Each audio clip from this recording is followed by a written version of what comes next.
He got kicked out of the hunter training center faster than your ex kicked you out of the house. The training center director, Manhwa, had bluntly informed Yoon that his weak, scrawny body was no longer welcome to train alongside the other hunters. When Yoon demanded to know why he was being kicked out like premium trash, Manhwa replied that only those who had awakened their traits got to stick around. Moreover, Manhwa pointed out that it had been 7 long years, and Yoon still hadn't awakened any trait. With a serious expression, Manhwa didn't hold back, stating honestly that Yoon's talent was just dumpster garbage. Hearing this, Yoon was on the verge of tears as the rest of the hunters whispered among themselves, mocking him for ever believing in the delulu that he could ever become a hunter. Back in the present, crushing a beer can in frustration, Yoon angrily wondered why, after 7 years of relentless hard work, he hadn't managed to grow his stats, not even by a single point. However, he suddenly heard a female voice asking someone how the dad had passed away. Behind Yoon's parents' grave, a mother was having a heart-to-heart moment with her son. The boy replied to his mom, saying that his dad got clapped when the monsters appeared. The mom acknowledged that the boy was right and then asked him what he would do when faced with a tough time later in life. In response, the boy stated that he would be strong and never crack. Upon hearing this, Yoon approached the mother and child, bowed to them, and then took off at the speed of lightning. At that moment, he was motivated. After grinding for 7 years, he knew he just couldn't quit. Hours later, amid the intense rain, Yoon was seen banging on someone's door like his life depended on it.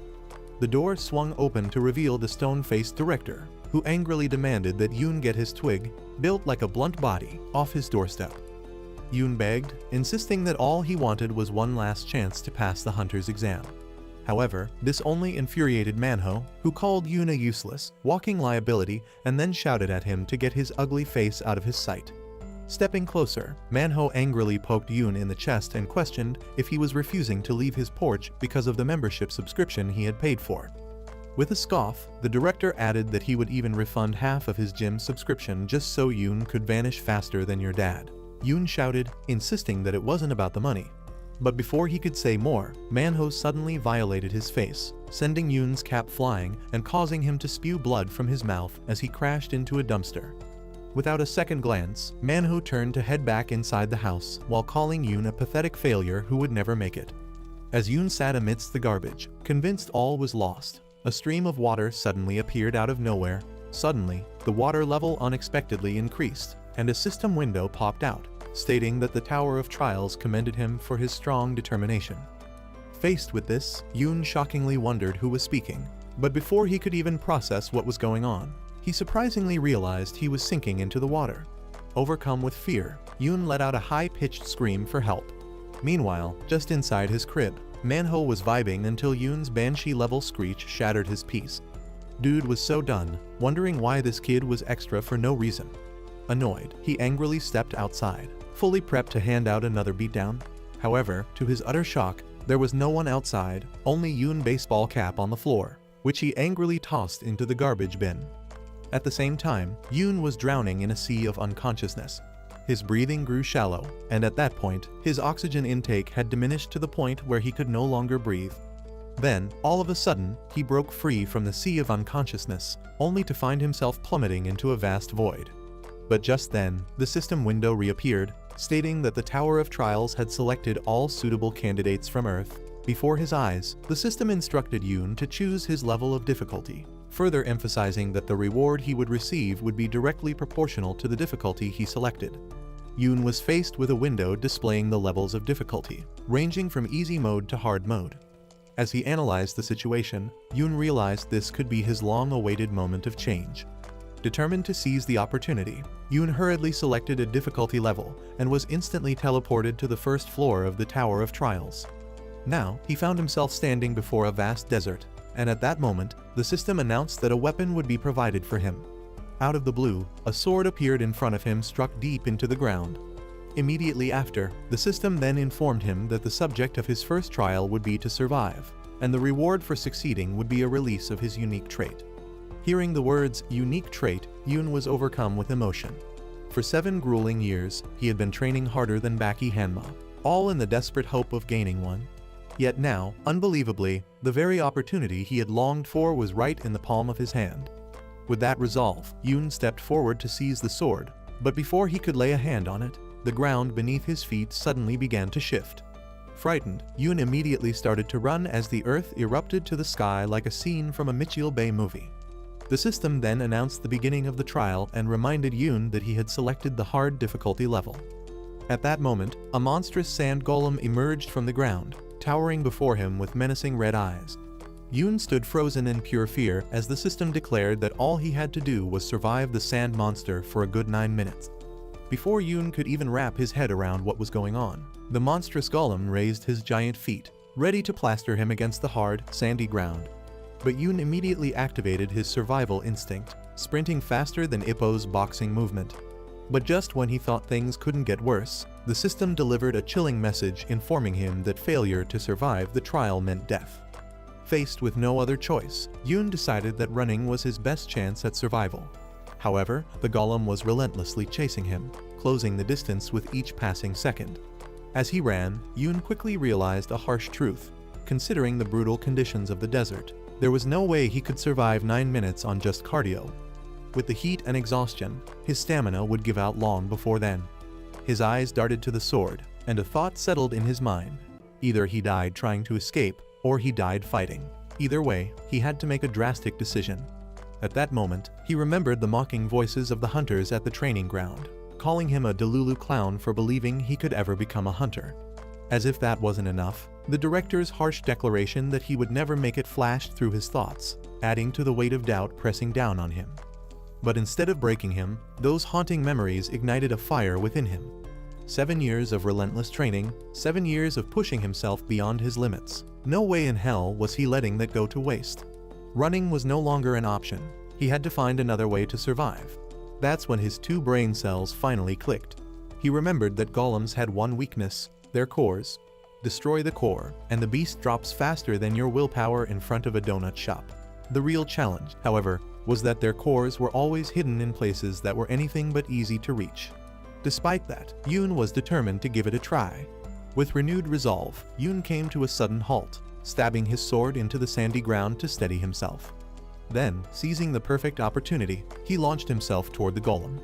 Landing on its massive body, he didn't waste a second, striking at its glowing red core, only to realize that he would need Thor's hammer to destroy the hardcore.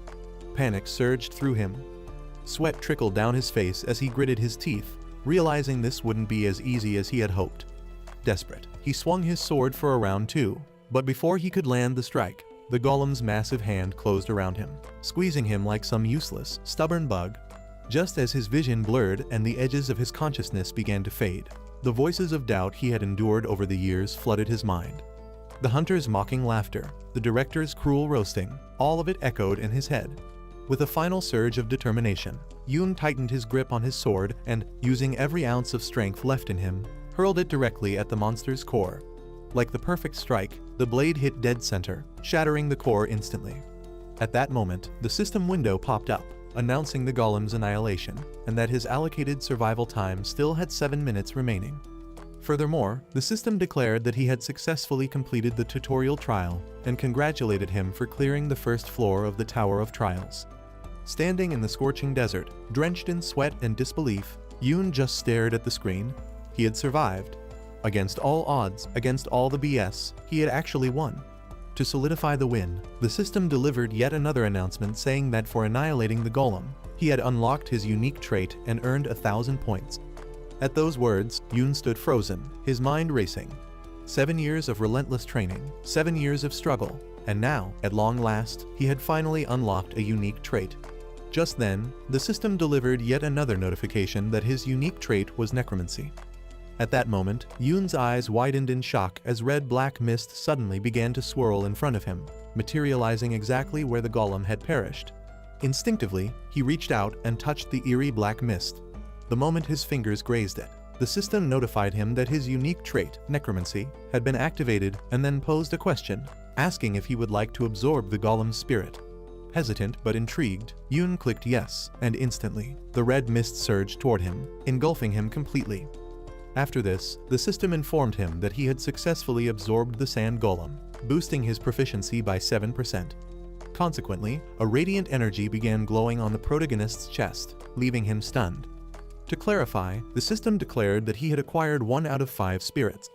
Moreover, it announced that his stats would permanently increase with each additional spirit he obtained. Specifically, his strength rose by 3, and his health points increased by 2. As a result, Yoon felt an immense surge of energy coursing through his body, confirming that his stats had truly increased. Reflecting on his past struggles, Yoon recalled that for 7 damn years, raising his stats had been an impossible feat, yet now, he had finally managed to achieve permanent growth. Just then, the system window popped up, displaying new information. As a rank F necromancer, he could absorb the spirits of the dead and wield them as he pleased. Additionally, the more spirits he obtained, the higher his rank would become. Grinning excitedly, Yoon thought that with this newly acquired skill, he could finally return and claim his place as a hunter. However, his excitement was short-lived. A portal suddenly materialized, and the system coldly instructed him to proceed to the waiting room. As soon as he stepped forward, an invisible force yanked him in like he owed it money, slamming him straight into the ground. Yoon sprawled on the floor, leaking blood from every possible body exit. Yet, as he struggled to his feet, he realized something astonishing. His injuries had miraculously healed. Spotting a bed in what appeared to be an empty room, he walked toward it, pondering if his body automatically healed after completing a trial. However, as he collapsed on the mattress, he couldn't help but wonder what would come next. His eyes widened in surprise when the system informed him that he could now use 5 command words: info, store, community, inventory, and trial. The system explained that speaking any of these command words would activate the respective command. After mulling it over, Yoon slapped his face to refocus and decided to give it a shot. He uttered the command trial, and the system promptly informed him that the next trial would begin in 23 hours, urging him to be patient.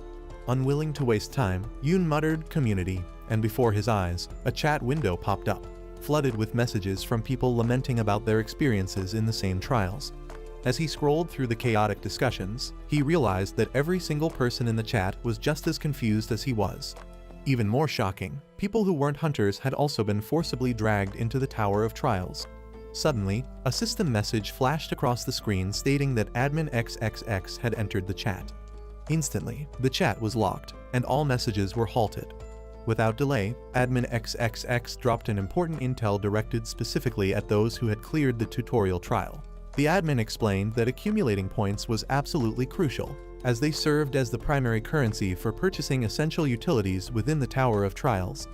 Even more importantly, these points could be shared among community members. However, the admin emphasized that points could only be earned through trials. With this newfound information, Yoon quickly pieced things together. Without points, he wouldn't even be able to get something as basic as water. And if he wanted to earn those points, there was only one option: keep entering and clearing trials. Frustrated, he muttered that all he wanted was to return and become a hunter, not get stuck in some sadistic survival game. Growing more anxious, he glanced at the longsword the system had initially given him and sighed. There was no way he could do much with such a useless weapon. Hoping for at least some nice upgrades, he said the command store, and in an instant, a wooden shield materialized in his hand. At that moment, Yoon had a realization. Although the tower had reset everyone's stats, the hunters still had combat experience. Give them time, and they'll be back in top shape. If he wanted to keep up, he needed to train like Creed. After a few hours of relentless training, the lazy lad collapsed onto the ground like a dead NPC, completely exhausted. But as he pulled himself up, he was stunned.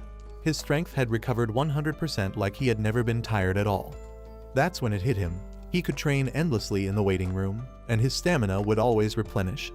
However, after another round of training, reality smacked him in the face. Hunger was still a thing. He checked to see if there was a Gordon Ramsay-level dish in there. Unfortunately, no 5-star meals, but he did find a beef steak. Close enough. Without hesitation, he took a hard bite. Just as he was about to savor the flavor, the system window abruptly popped up, informing him that he had 17 minutes until the second trial started. Hearing this, Yoon felt a shiver down his spine. He wondered if he would even be able to survive this next round. Panic tried creeping in, but he shoved it down. No time for that. He would survive, no matter what. Then, the system window reappeared, stating that he had 10 seconds until the second trial commenced. The countdown started immediately. 9, 8, 7. His heartbeat pounded in sync with the numbers. 3, 2, 1, 0. At that moment, the system prompted him, asking if he would like to accept the second floor trial. yes or no? Without hesitation, Yoon clicked yes, and the next thing he knew, he was no longer in the waiting room. Instead, he found himself teleported into a dense forest. Just then, the system announced that his mission was to assassinate the orc tribe leader within the given time limit. Standing on a cliff, the protagonist peered down and immediately recoiled in horror. Below him lay a massive community of ugly orcs looking exactly like your mom. Spotting an orc guard with a face only a blind mother could love, Yoon carefully descended the cliff and took cover in the bushes. However, the real problem wasn't just the ugly factor. It was the sheer number of monstrous orc hunters patrolling the entrance. Taking on just one of these beasts was already a death wish, let alone facing an entire squad of them. Typically, it would take a full party of E-rank hunters to handle this many orcs. In this situation, Yoon felt utterly helpless as he wondered how the hell was he supposed to pull this off. Lying flat on the grass, he debated whether it would be smarter to retreat for now and come up with a plan later. Putting his master plan into action, he gathered some firewood and crafted a makeshift flame torch. As an experiment, he stretched the torch toward the system interface, and to his surprise, the flames merged into the system like some Call of Duty DLC. Yoon knew that with the overwhelming numbers of orcs and the insane difficulty of the mission, brute force alone wasn't an option. If he wanted to succeed, he needed fire. By sunrise, the orc hunters had dipped for their daily grind session, leaving the camp lightly guarded. That was Yoon's cue. He went full arsonist mode, setting the bushes ablaze and turning the perimeter into a flaming hellscape. Just as planned, the orcs panicked, scrambling around like headless chickens, desperately trying to put out the inferno. Perfect. With the orcs completely distracted, Yoon saw the perfect opportunity to take out some of the orc workers. Wasting no time, he lunged at one of them, driving his blade straight through the orc's thick, disgusting neck. Execution clean. Just then, the system pinged, informing Yoon that the rank F necromancer had been activated. A dark, ominous red aura rose from the dead orc's body, hovering over the corpse. The system then prompted Yoon asking if he wished to absorb the orc's spirit. Yes/no. Without hesitation, Yoon clicked yes. Instantly, the red aura surged into him, sending a chilling energy coursing through his body. The system then notified him that his proficiency had increased. However, at that moment, Yoon suddenly sensed a looming presence behind him. Turning around, he came face to face with a massive orc guard. With no time to react, the orc swung its giant blade down at him. Instinctively, Yoon raised his wooden shield, barely managing to block the devastating attack. Faced with such a threat, Yoon immediately shouted the command absorb, and the system instantly responded, notifying him that using his stored spirit would permanently increase his stats. His strength increased by 4, and his agility increased by 2, boosting Yoon's fighting ability incredibly. Shortly after, the orc hunter lay lifeless on the ground, his spirit being absorbed into Yoon's body. After absorption, the system then declared that his stamina had also increased by 4, his strength by 2, and his agility had increased by 3. With the inferno cutting off access to the orc's camp, Yoon started to walk inside the camp like he had Mario star powers. At the entrance, he spotted 3 armed orc workers, 1 guard, and an old orc clan head. 5 enemies in total. Yoon figured that if he could take down the orc hunter, there was no way he couldn't take out Grandpa Ugly. So, without wasting a second, he charged in. With swift, calculated movements, he tore through the workers before impaling the guard straight through the gut. But just then, a hunter out of nowhere attacked him with a giant iron club, but Yoon could only deflect the attack with his shield.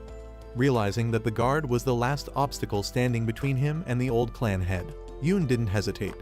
He launched an attack with his sword, and at that moment stabbed the big guy in the heart. Standing over the buff guard, Yoon was shocked as a massive fire blast was hurled straight at him from the old clan head, which he managed to deflect using his shield. As the fire dissipated, the system announced that the achievement, the one who endured fire, had been achieved. Furthermore, the system declared that a new skill called Fire Resistance had been created. Facing off against the old clan head, the crusty chief immediately raised his staff, preparing for a second round of firebender action. However, before Gramps could, Yoon swiftly sliced off his hand, causing the wrinkled relic to howl in agony. With both hands now severed, the pathetic old horror frantically bolted into his shade, desperate to escape. Unwilling to let the old geezer get away, Yoon immediately gave chase. Slashing through the curtains, Yoon met with an unexpected sight. The old chief, huddled in fear with his 2 hideous sons, all trembling in each other's arms. Before Yoon could react, one of the sons suddenly lunged forward, grabbing him by the leg, tears streaming down his face. For just a second, Yoon saw himself as that desperate kid, a tragic reminder of his own lost parents. Yet, in that brief second of hesitation, the devious little gremlin whipped out a hidden dagger and went for Yoon's throat. However, Yoon's spidey senses immediately kicked in. With inhuman reflexes, he slammed the hilt of his sword straight into the kid's thick skull. Seeing their opportunity, the chief and his remaining son launched a desperate father and son attack. However, before they could even touch him, Yoon ended them with one clean slash. Just then, the system window popped up, congratulating Yoon for clearing the second floor of the Tower of Trial. Moments later, he found himself in the waiting room, casually scrolling through the group chat. Out of nowhere, something caught his attention. He stumbled upon a message from a rando claiming to have found a way back to Earth. Apparently, every time a participant entered a new floor, they received a one-question voucher from the system as a reward, which would then be answered by the moderator. As a result, by sharing the answers obtained through these vouchers, the chat room became a crucial hub for information exchange. According to the shared intel, there was a stone for sale that could temporarily return a participant to Earth, but only after completing the 5th floor. Moreover, beyond the 7th floor, an even rarer item was said to be available for purchase, one that could permanently send a participant back. Taking all this into account, Yoon couldn't help but wonder how easy it would be for him to become an rank hunter if he returned to Earth with his current abilities. With 5 spirits still unabsorbed, he decided it was best to absorb them now. Once he did, his stats skyrocketed. At that moment, an overwhelming, uncontrollable energy surged through him. Unable to contain it, Yoon sprinted faster than the Flash on a sugar rush. But in his attempt to regain control, he miscalculated his pace and crashed straight into a wall, like a Looney Tunes character, knocking himself to the ground. After finally regaining command over his body, Yoon uttered the shop command and browsed through his inventory.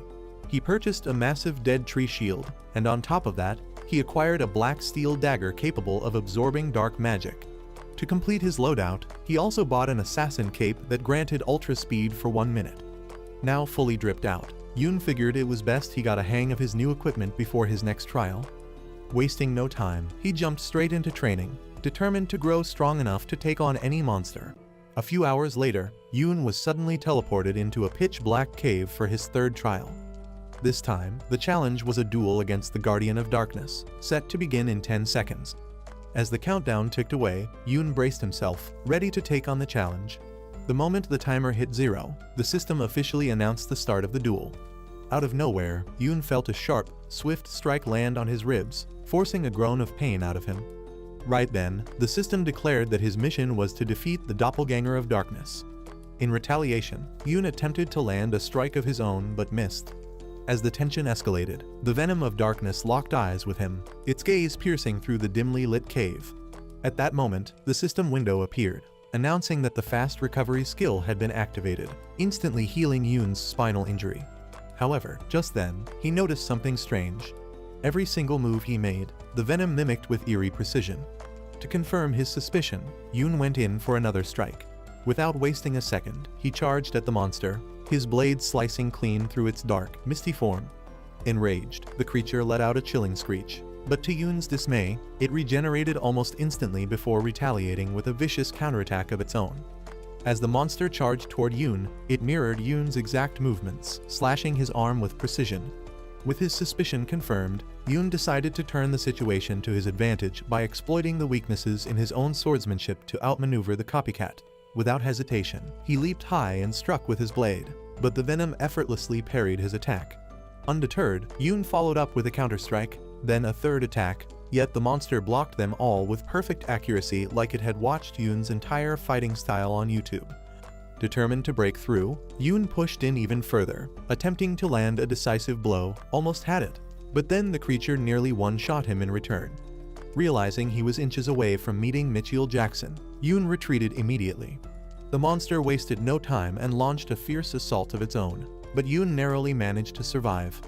Then, at that crucial moment, the system window popped up, announcing the activation of the assassin cape's innate effect. That meant one thing: he had exactly 60 seconds to wrap this fight up before his speed boost expired. With no time to waste, he charged at the monster at lightning speed, but the Venom nearly took his head off in a single swipe. Reacting just in time, Yoon ducked and finally managed to drive his sword deep into the creature's chest. The venom screeched in agony as its misty body convulsed, its form destabilizing. But this thing refused to die without taking something with it. In a last act of pure savagery, the venom lashed out and sliced Yoon's sword hand clean off. At this, Yoon wanted to scream, but there was no time. Despite the agony, Yoon knew he couldn't afford to give up now. Realizing that the monster had gone still, likely trying to regenerate, Yoon saw his perfect opportunity to land the finishing blow, even with his severed hand. Just then, the system announced that only 11 seconds remained. Clenching his shield with everything he had, Yoon braced himself, ready to do something absolutely reckless. With every ounce of strength left in him, Yoon charged forward at an incredible speed. Before the monstrous venom could barely twitch, Yoon drove his shield straight into its midsection with earth-shattering force. The impact sent the monstrous creature crashing to the ground, but Yoon wasn't done. In a savage move, he followed up with a devastating strike, slamming his shield into the monster's neck, photoshopping its head off instantly. At that moment, the system window appeared, declaring that the third floor of the Tower of Trials had been cleared. Instantly, Yoon was teleported to the waiting area of the fourth trial, and there, his body got a factory reset fresh out of the box. Even his hand was looking brand new, like it just dropped from a loot crate. Testing his right fist, Yoon punched the wall, and just like Saitama, it crumbled. Shortly afterward, the system notified him that a spirit was yet to be absorbed. With that, Yoon tried absorbing the spirit of venom, and was shocked to realize that its density could not be compared to that of the other mobs he clapped. Post-absorption, the system announced that his rank F necromancy had reached 100% proficiency. As a result, his unique trait in F rank necromancy was upgraded to an E rank. Moreover, the system window displayed that, among other features, he had also gained an additional effect: the ability not only to absorb the spirit of the dead, but also to yoink their skills too. In light of this information, Yoon smiled excitedly because he had never expected to acquire such a remarkable, unique trait that enabled him to gain skills so easily. Immediately afterward, Yoon dived right into the community window and was shocked when he saw information about the next trial. According to the details provided, the fourth trial was an integrated type, which Yoon deduced that the challenge would require working as a party. As he scrolled down the chat, he eventually discovered that the next trial was a competition among hunters, which meant that they might gonna have to body each other. In response, Yoon froze like he just got hit with a genjutsu, unable to believe that he might have to end the lives of actual people. Before he could process all this, the system announced that Yoon had been matched with another challenger. Moreover, it informed him that the condition of the next trial would be to defeat the Goblin King before the clock ran out, or get permanently logged out of life. Next thing he knew, Yoon got teleported straight to the fourth trial's tower, where he spotted two randos, one chick with a staff and a dude wielding a comically large sword. The girl, looking like a pocket-sized Ariana Grande, cut straight to business, saying they should introduce themselves since they were officially a squad now. She went first, dropping her name, Hyen, and mentioning she was an E-rank hunter rocking team support. Meanwhile, the dude, looking like a chain smoker who aged 20 years overnight, introduced himself arrogantly as Sung-hoon, a D-rank hunter. Noticing his arrogant tone, Yoon felt irritated and wondered why he was acting like some big-shot main character. However, Yoon introduced himself and then clarified that he wasn't yet a hunter, but merely a wannabe. The second he said that, Sung-hoon let out a disrespectful scoff and warned him not to get in his way. In response, Yoon calmly told the arrogant face that he was confident he could play his part in the team. Sung-hoon remarked that he wasn't doubting him, but angrily warned that if at any time Yoon became a useless deadweight to the team, he would get booted out. Taking the lead, Sung-hoon smugly instructed Yoon to stay at the back and take care of the low-level mobs while he handled the bosses. Moments later, as they stood in front of the giant castle gate, the system announced that the theme of the trial was a 3 versus 3 competition. Furthermore, the system advised them to work as a team and complete the trial before the other team did. Then, the system officially declared the start of the trial. At that instant, the castle gate flung open, and 3 hideous dwarf goblins immediately lunged at them. Wasting no time, they all pounced on Sung-hoon, fully prepared to turn his entire body into Swiss cheese with their mini-swords. Despite this, Sung-hoon tried his best to defend himself with his oversized sword. However, feeling overwhelmed, he panicked and screamed for Yoon to jump in and save him. Little did the arrogant face know, Yoon had already taken out several goblins attacking from the rear. Meanwhile, on the other side, Hagen attempted to cast a magic spell to support the team. But in all honesty, the girl was proving to be more useless than a life jacket in a desert. Clocking how bad things were getting up front, Yoon started moving in to rescue Sung-hoon from his own incompetence. But before he could, Haeun, completely panicked, shouted at him to wait, demanding to know who would watch her back if he moved forward. However, when she turned around, her jaw practically hit the floor. Scattered before her were the corpses of dead goblins. She couldn't believe that the hunter wannabe had single-handedly eliminated such a terrifying number of enemies in mere minutes. Meanwhile, Sung-hoon was still out here struggling for his damn life.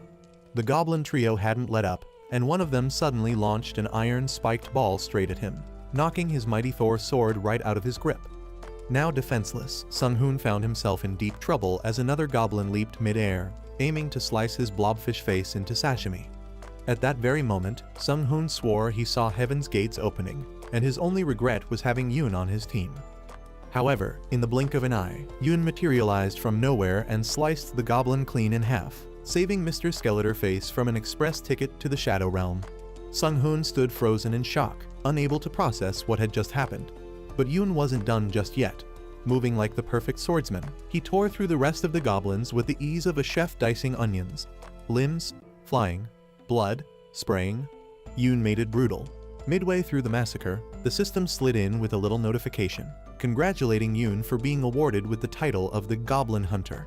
Meanwhile, Sung-hoon was completely traumatized, watching in horror as Yoon effortlessly obliterated everything in sight. After effortlessly decimating the goblins, Yoon wasted no time absorbing their spirits. Shortly after, the system notified him that his stats had permanently increased. His strength rose by 3, his agility by 4, stamina by 2, and endurance by a solid 7. Additionally, the system alerted him that he had acquired a new skill from the Goblin Ranger. The skill, Ranger's Knowledge, got slapped onto his abilities, enhancing his vision to detect enemies like he had Byakugan activated. His eyesight sharpened instantly, and suddenly, Yoon was perceiving movement on a whole new level like a Dr. Manhattan ripoff. In a desperate attempt to save face, Sung-hoon suddenly burst into laughter like a deranged clown on expired drugs, dismissing Yoon's fighting prowess as mere luck against the goblins. However, Yoon, unbothered, coldly declared that he was now calling the shots. Then, with a death glare, he asked if anyone had a problem with it. Sung-hoon was obviously mad but couldn't say jack without exposing his own uselessness, so he swallowed the rage and shut up. With no objections, Yoon assigned Haeun to keep doing whatever support sorcery she could manage from the back. Impressed by his Sigma energy, Haeun nodded enthusiastically, eager to prove herself. With the hierarchy settled, the team pushed forward, mowing down every disgusting goblin that dared to exist in their path. With every gremlin Yoon deleted from the realm of the living, the system kept notifying him of his proficiency going up. With only 14 hours left on the clock, they stumbled into a completely deserted area. Not a single goblin in sight.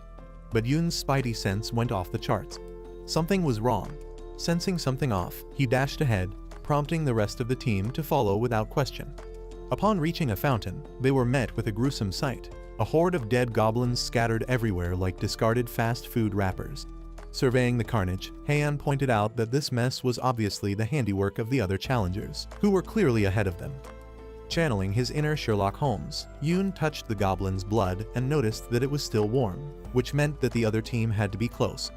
Without wasting a second, he urged his team to move faster. You see, if the other team reached the goblin boss before Yoon and his team, it would mean only one thing: mission failure, and failure meant death. Meanwhile, elsewhere, the rival team found themselves swarmed by a massive horde of goblins. Among them, one man resting on his teammate's shoulder, wielding swords like a low-budget Zorro, suddenly sprang into action. With lightning-fast precision, he leaped into the air like a Walmart Batman, and in the blink of an eye, every goblin in his path was sliced down.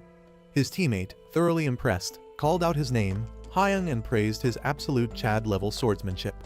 Haeun, however, wasn't the least bit flattered.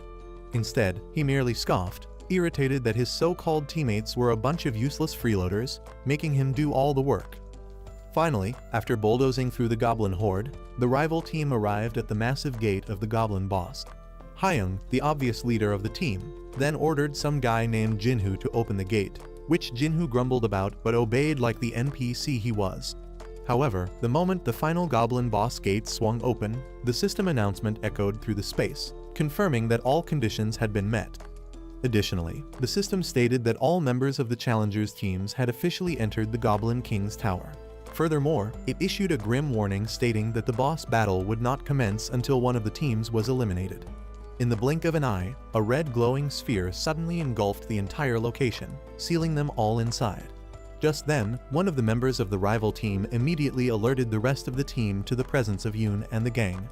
Seeing his competition, Hyung was already pissed to oblivion while Yoon ice-cold calmly informed his teammate that he would go solo against the rival team. With that, he asked Haeyeon to buff his agility with her magic and allocate the remaining buffs to Sung-hoon. Concerned, Haeyeon tried discouraging Yoon from going against the rival team solo, advising that human hunters were more dangerous than monsters. Still, Yoon was determined to run it solo.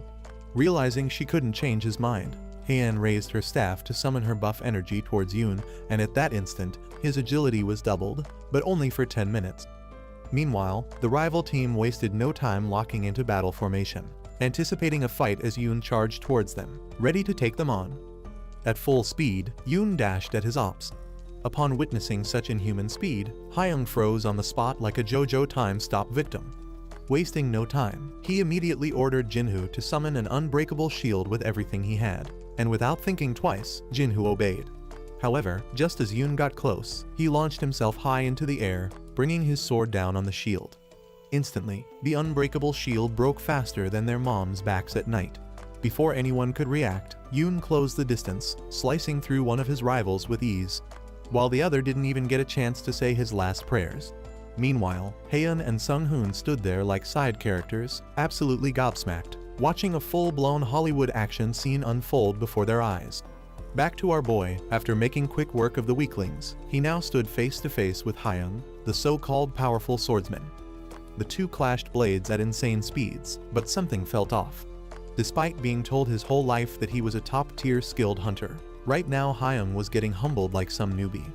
Determined to turn the tide, Hyung decided to push harder. However, while Bro was busy fighting his dad at the front, Yoon had already ghosted to his back. Seizing the opportunity, Yoon went for the backstab. But somehow, Hyung blocked it like he had eyes on the back of his head. That's when Yoon noticed something: the dude's glowing red eyes. In that moment, he realized Hyung had a skill that allowed him to track the path of any sword strike, no matter where it came from. With that revelation, Yoon pulled the pettiest move in the book. He tossed his shield straight at Hyung's face, momentarily obstructing his vision. As Hyung struggled to regain sight, Yoon lunged at him with fierce determination. And in that split second, he drove his sword straight through Hyung's heart. With victory secured, the system congratulated Yoon and his team for completing a special task, even announcing that an additional reward would be granted. Now that the ops were wiped out, Haeyeon and Sung-hoon finally approached Yoon. Still, in complete shock over the brutal scene they had just witnessed, Haeyeon's gaze locked onto Yoon, only to realize he was trembling.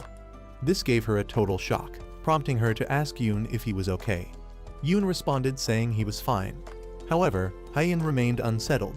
She had always viewed Yoon as a cold, heartless murdering machine, never expecting him to fidget after taking a life. After a brief pause, Yoon shook off the moment and informed the team that it was time to proceed to the goblin boss fight. Once inside, the battle was over in an instant. The goblin boss didn't stand a chance before Yoon remodeled his disgusting skull with his blade. With the mission complete, the system promptly congratulated Yoon and his team. Meanwhile, Sung-hoon stared at Yoon in disbelief, struggling to grasp how one man could be so overwhelmingly strong. Just then, the system announced the mission rewards, an increase of 4 points in all stats. On top of that, Yoon had also acquired a new skill, instant acceleration. As the portal activated, Sung-hoon was the first to be teleported to the waiting room. Meanwhile, Haeyeon and Yoon exchanged a few words at the entrance. Unexpectedly, Yoon wished her a safe return, catching her off guard. In response, Haeyeon hesitated for a moment before speaking, admitting that while it might not be her place to say, she believed Yoon had done what needed to be done regarding the rival team's elimination. Slightly flustered, Yoon replied that he was glad she thought so. Haeyeon, on the other hand, started fidgeting awkwardly with her fingers, which momentarily threw Yoon off. But before he could react further, the system notification chimed in, informing Yoon that Challenger Haeyeon had just sent a friend request. Fixing his gaze on the system window, Yoon took a brief moment before confirming the request. Just as Haein was about to take her leave, she turned back and thanked him for securing the team's victory. However, she couldn't hide her disappointment about not receiving any rewards. Still, with a playful smirk, she told Yoon to make sure to check in on her at the White Silver Guild whenever he returned to Earth. As Haein disappeared through the portal, Yoon shifted his focus back to the spirits he had collected. He was ready to absorb them, but was bothered at the thought of absorbing a human soul. The thought unsettled him, yet he knew he had come too far to hesitate now. Even if he didn't like the idea, he had already accepted that if the situation demanded it, he wouldn't flinch. While absorbing the souls of the fallen, Yoon found himself lost in thought. He recalled how his dream of becoming a hunter would have nearly ended if not for the tower's trial had given him another chance. A chance he had no intention of wasting. He would seize every opportunity, push forward, and continue to grow stronger. As he teleported into the lobby of the 5th floor, a system notification rang out, announcing an upgrade. Immediately after, another message appeared, stating that a ranking system for all challengers had been created. At that instant, a system window popped up, prompting Yoon to input an alias. Pausing momentarily, Yoon typed in his chosen alias, and the system announced that his alias had been changed to Hunter. At that moment, the 4th floor trial leader scoreboard popped up. Curious to see his ranking, Yoon scrolled down, only to be shocked that he was ranked 16th. He had expected to place much lower, yet here he was, standing among the top contenders. Just then, the system chimed in with another announcement stating that challengers ranked in the top 50 would be designated as pioneers. These elites would get exclusive perks when they hit the 8th floor. But that wasn't even the craziest part. If Yoon managed to keep his pioneer status until then, he'd unlock something called the Halo. Intrigued, Yoon wondered what this halo could be. However, rather than dwell on it now, he decided it was best to wait until he reached the 8th floor to find out. With that in mind, he accessed the system shop and purchased a return stone using his earned points. The moment he activated it, the system confirmed its usage and announced that he would be returning to Earth. At that moment, a deep, dark void suddenly appeared, and Yoon began to fall into it. Not long after, the system announced that Challenger Yoon had returned to his residence. In addition, the system warned that in 3 days, he would have to return to the Tower of Trials. Upon arriving at his apartment, Yoon found himself lying on his bed, unconscious. Moments later, as he opened his eyes, he jolted awake, quickly scanned his surroundings, and confirmed that he was indeed back in his crib. Letting out a sigh of relief, he thought about getting some much-needed sleep. However, with his body reeking worse than the stench of a dead rat, Yoon reasoned that taking a shower first would be the better option. He immediately stood up to head for the bathroom, but just then, he was startled to find his weapons from the Tower of Trials scattered on the floor of his room. Surprised yet excited, he picked up his gear, grinning like a child holding a piece of candy as he had never expected the weapons to teleport to Earth with him.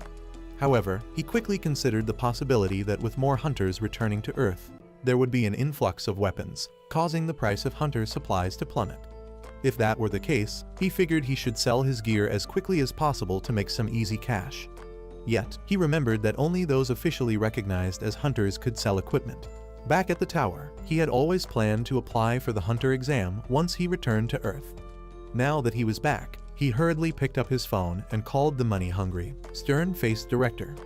Meanwhile, at the gym, Director Manhwa quickly answered the call, expecting it to be from an important client. Introducing himself as Manhwa, he anticipated some good business. However, his expectations dropped faster than your girlfriend's panties when he realized it was Yoon. Immediately, Manhwa angrily demanded to know if Yoon was calling for a refund on his gym membership. Yoon, however, asked him to chill and then clarified that he wasn't calling for a refund, but rather to ask for a favor. Getting straight to the point, Yoon requested Manhwa's help in taking the hunter test. As expected, this irritated Manhwa, who angrily reminded Yoon that during his last hunter test, he had failed miserably, scoring an F, the lowest ever in hunter test history. On top of that, Manhwa didn't hesitate to call Yoon a talentless waste of existence. Still, Yoon, determined, made a counteroffer. He promised to pay an extra gym membership fee if Manhwa agreed to help. With money now in play, the greedy troll-faced director agreed instantly. And just like that, the deal was sealed. After securing the arrangement, Yoon hit the showers. Mid-scrub, he glanced at the mirror and was stunned by his own reflection. His physique was now jacked, and his abs were more ripped than Baki's and Goku's combined, a sight that completely fascinated him. He had never expected his body to progress this much. However, this wasn't the time to admire his gains, so he quickly got dressed, preparing to take the test. As he stepped out of his apartment, he unexpectedly bumped into his hot neighbor. He greeted her casually, but the moment the girl saw his chiseled jawline, her floodgates opened instantly. Yet, before anything could escalate, Yoon dipped, leaving her standing there, wondering how her neighbor had managed to become hotter than Jinwoo. Once outside, Yoon attempted to stop an Uber, but it seemed as though every driver in town was speeding to catch a date. Frustrated, Yoon tilted his head up, staring at the rooftops of nearby buildings. In that moment, he reasoned that it would be best to play Assassin's Creed in real life.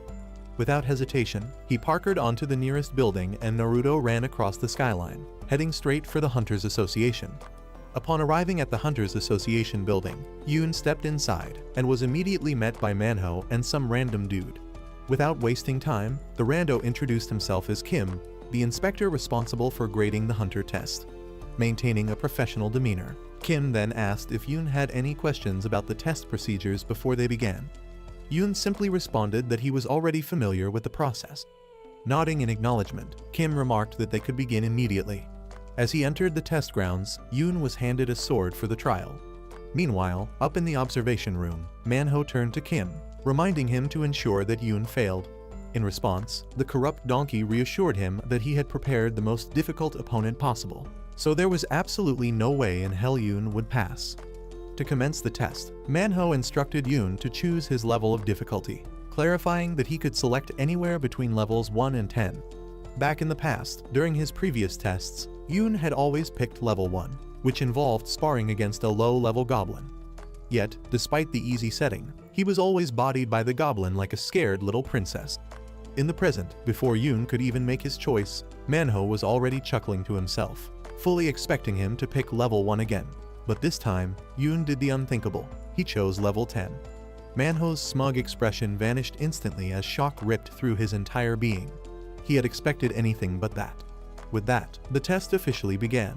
By choosing level 10, Yoon was now up against a terrifying, fire-blazing phoenix straight out of Dark Souls. However, just as he was about to engage, he realized something was off. His sword was nearly broken. You see, before the test, the scum of a director had sabotaged his blade, ensuring it was barely functional, all in a desperate attempt to make Yoon fail. Meanwhile, up in the observation room, Manhwa watched with a villainous smirk, utterly confident that with his below-the-belt trick, there was no way in hell Yoon would pass.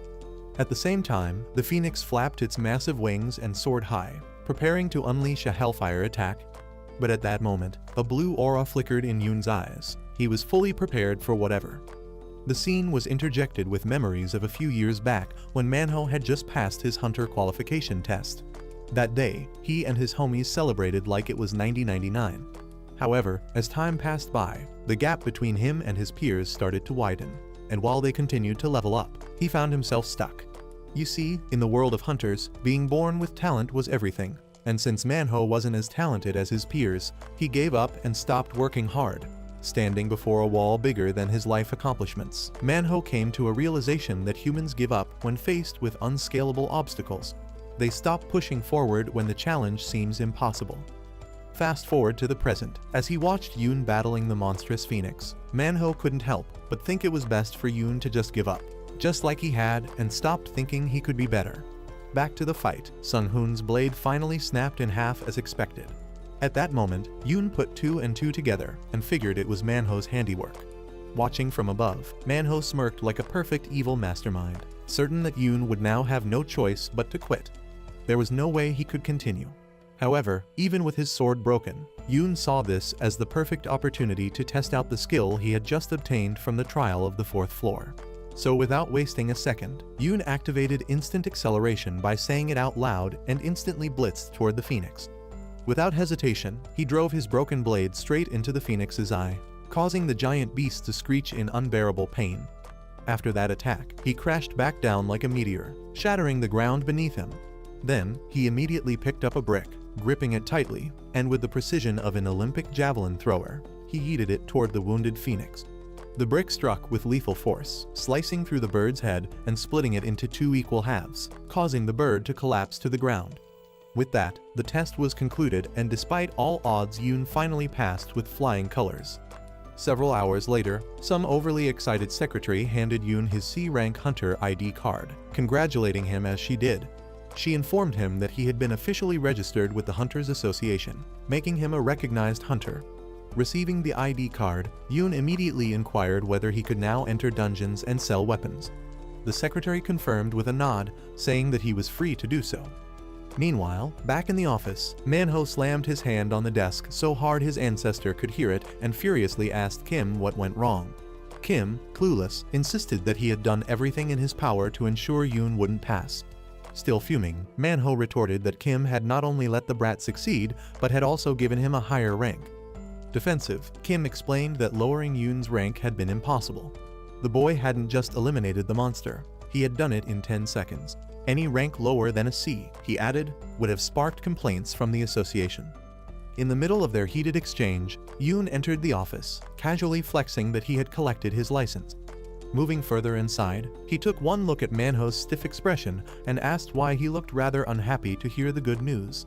Manhwa, struggling to hide his true emotions, let out a nervous laugh before forcing out a half-hearted congratulations. In response, Yoon smugly asked Manor that, according to the news flying around, he heard Manor retired as a rank C hunter. The question angered Manhwa, who asked Yoon what exactly he was talking about. With an arrogant expression, Sung-hoon said he could remember that back then, Manor called him a failure, but with the way things were, Manor was now the undisputed king of failures. Angered at hearing those words, Manor called Yoon a lowlife and swung his fist directly at his face.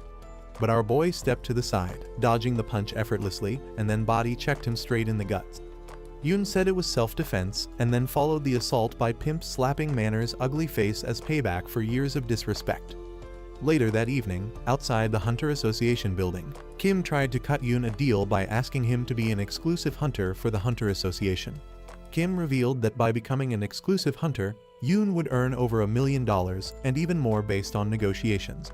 Staring at Kim's business card, Yoon reasoned that the salary was quite tempting. However, he responded by telling Kim that he was aware he manipulated the test difficulty, giving Kim a total shock.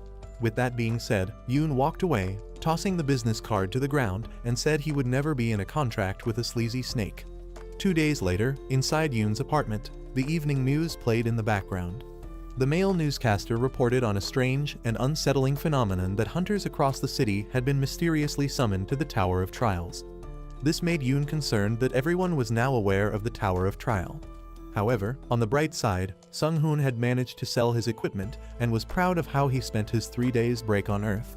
Suddenly, the system window popped up informing Yoon that his time was up and it was time to return to the Tower of Trials. Teleporting back to the Tower of Trials, Yoon smiled in excitement knowing he was returning back to growing stronger as a hunter. Upon arriving at the tower, Yoon wasted no time and immediately began warm-ups for the 5th floor trial. No distractions, no delays. Just as he was getting into the zone, the system notified him that he had earned the title of First Returner. As a result, he was granted a new OP skill, the Eyes of Truth. In an instant, a sick purple aura radiated from Yoon's eyes, and the system explained that this cheat code would allow him to perceive hidden details in anything. This skill let him see the unseen, exposing hidden details like some max-level detective. Lies, fake smiles, deceptions? Yeah, none of that was getting past him anymore. Realizing how busted this ability was, Yoon couldn't help but smirk. It was definitely a game changer. With that in mind, he swiftly prepared for his next trial. Wasting no time, he dived into the store, copped himself a thunder sword and a hunter shield. Though the gear was on the pricier side, Yoon found them both incredibly useful. The system further clarified that the sword had a 10% chance of inflicting paralysis upon an opponent, which only made it more valuable in his eyes. With everything in check, Yoon was ready. Without a second thought, he uttered the word trial and was instantly teleported to the 5th floor of the Tower of Trials. The moment he arrived, the system announced that for the mission he was given 24 hours to hunt down a wolf person in the Wolf Gorge. The system also revealed that the reward for completing the trial was the wolf person headband. As expected, the penalty for failure remained the same: death. Just then, before he could even process everything, Yoon found himself surrounded by a pack of ferocious red-eyed wolves looking at him like some nice tender chicken. Wasting no time, the wolves lunged at him, ready to tear him apart. However, in the blink of an eye, Yoon moved with lightning speed, making them look like they were doing slow-mo in a Zack Snyder movie. Yoon sliced through, dropping them one after another before they could even land a hit. With just a slight kick, one unlucky wolf got yeeted straight into the afterlife. At that moment, Yoon couldn't help but wonder if the wolves were just weak as hell, or he had suddenly become an absolute menace overnight. However, before the questions could be answered, Yoon's eyes caught sight of a wolf whimpering in fear, and right in front of it stood three giant, crazed white wolf monsters. The moment they locked eyes with Yoon, the monstrous white wolf at the front let out a thunderous howl and bared its razor-sharp fangs, ready to rip him apart. Standing amidst the towering beasts, Yoon readied himself, and boy, was he excited. Finally, a real fight. Wasting no time, the crazed wolves lunged at him. But Yoon, always one step ahead, leaped high into the air, drove his blade straight into one's gut, then spun midair to slash the other, and then another in rapid succession. At that moment, the system notified him that his dagger skill had been upgraded from F rank to E rank, and his fast recovery skill had also risen to D rank. With the battlefield cleared, Yoon wasted no time absorbing their souls like a rip-off Shao Kahn. Once the absorption was complete, the system informed him that his proficiency had increased to 16%. Analyzing his progress, Yoon was amazed at how much his necromancy skill had advanced in such a short time. At this rate, he might even be able to evolve his unique traits sooner than expected. Venturing deeper into the ruins, Yoon felt the wolf gorge getting close. However, just as he pressed forward, something made him stop in his tracks. Scattered before him were mutilated carcasses of the crazy white wolves, making him wonder if some kind of territorial battle had taken place. Examining one of the corpses closely, Yoon noticed something odd. The injuries didn't resemble wolf bites. Instead, they looked more like blade wounds. His suspicion deepened when he spotted a sword slash etched into a nearby wall. That discovery alone made his curiosity skyrocket. Activating the Eyes of Truth, the system relayed a new piece of information stating that within the clean slice on the wall, traces of proficient aura remained.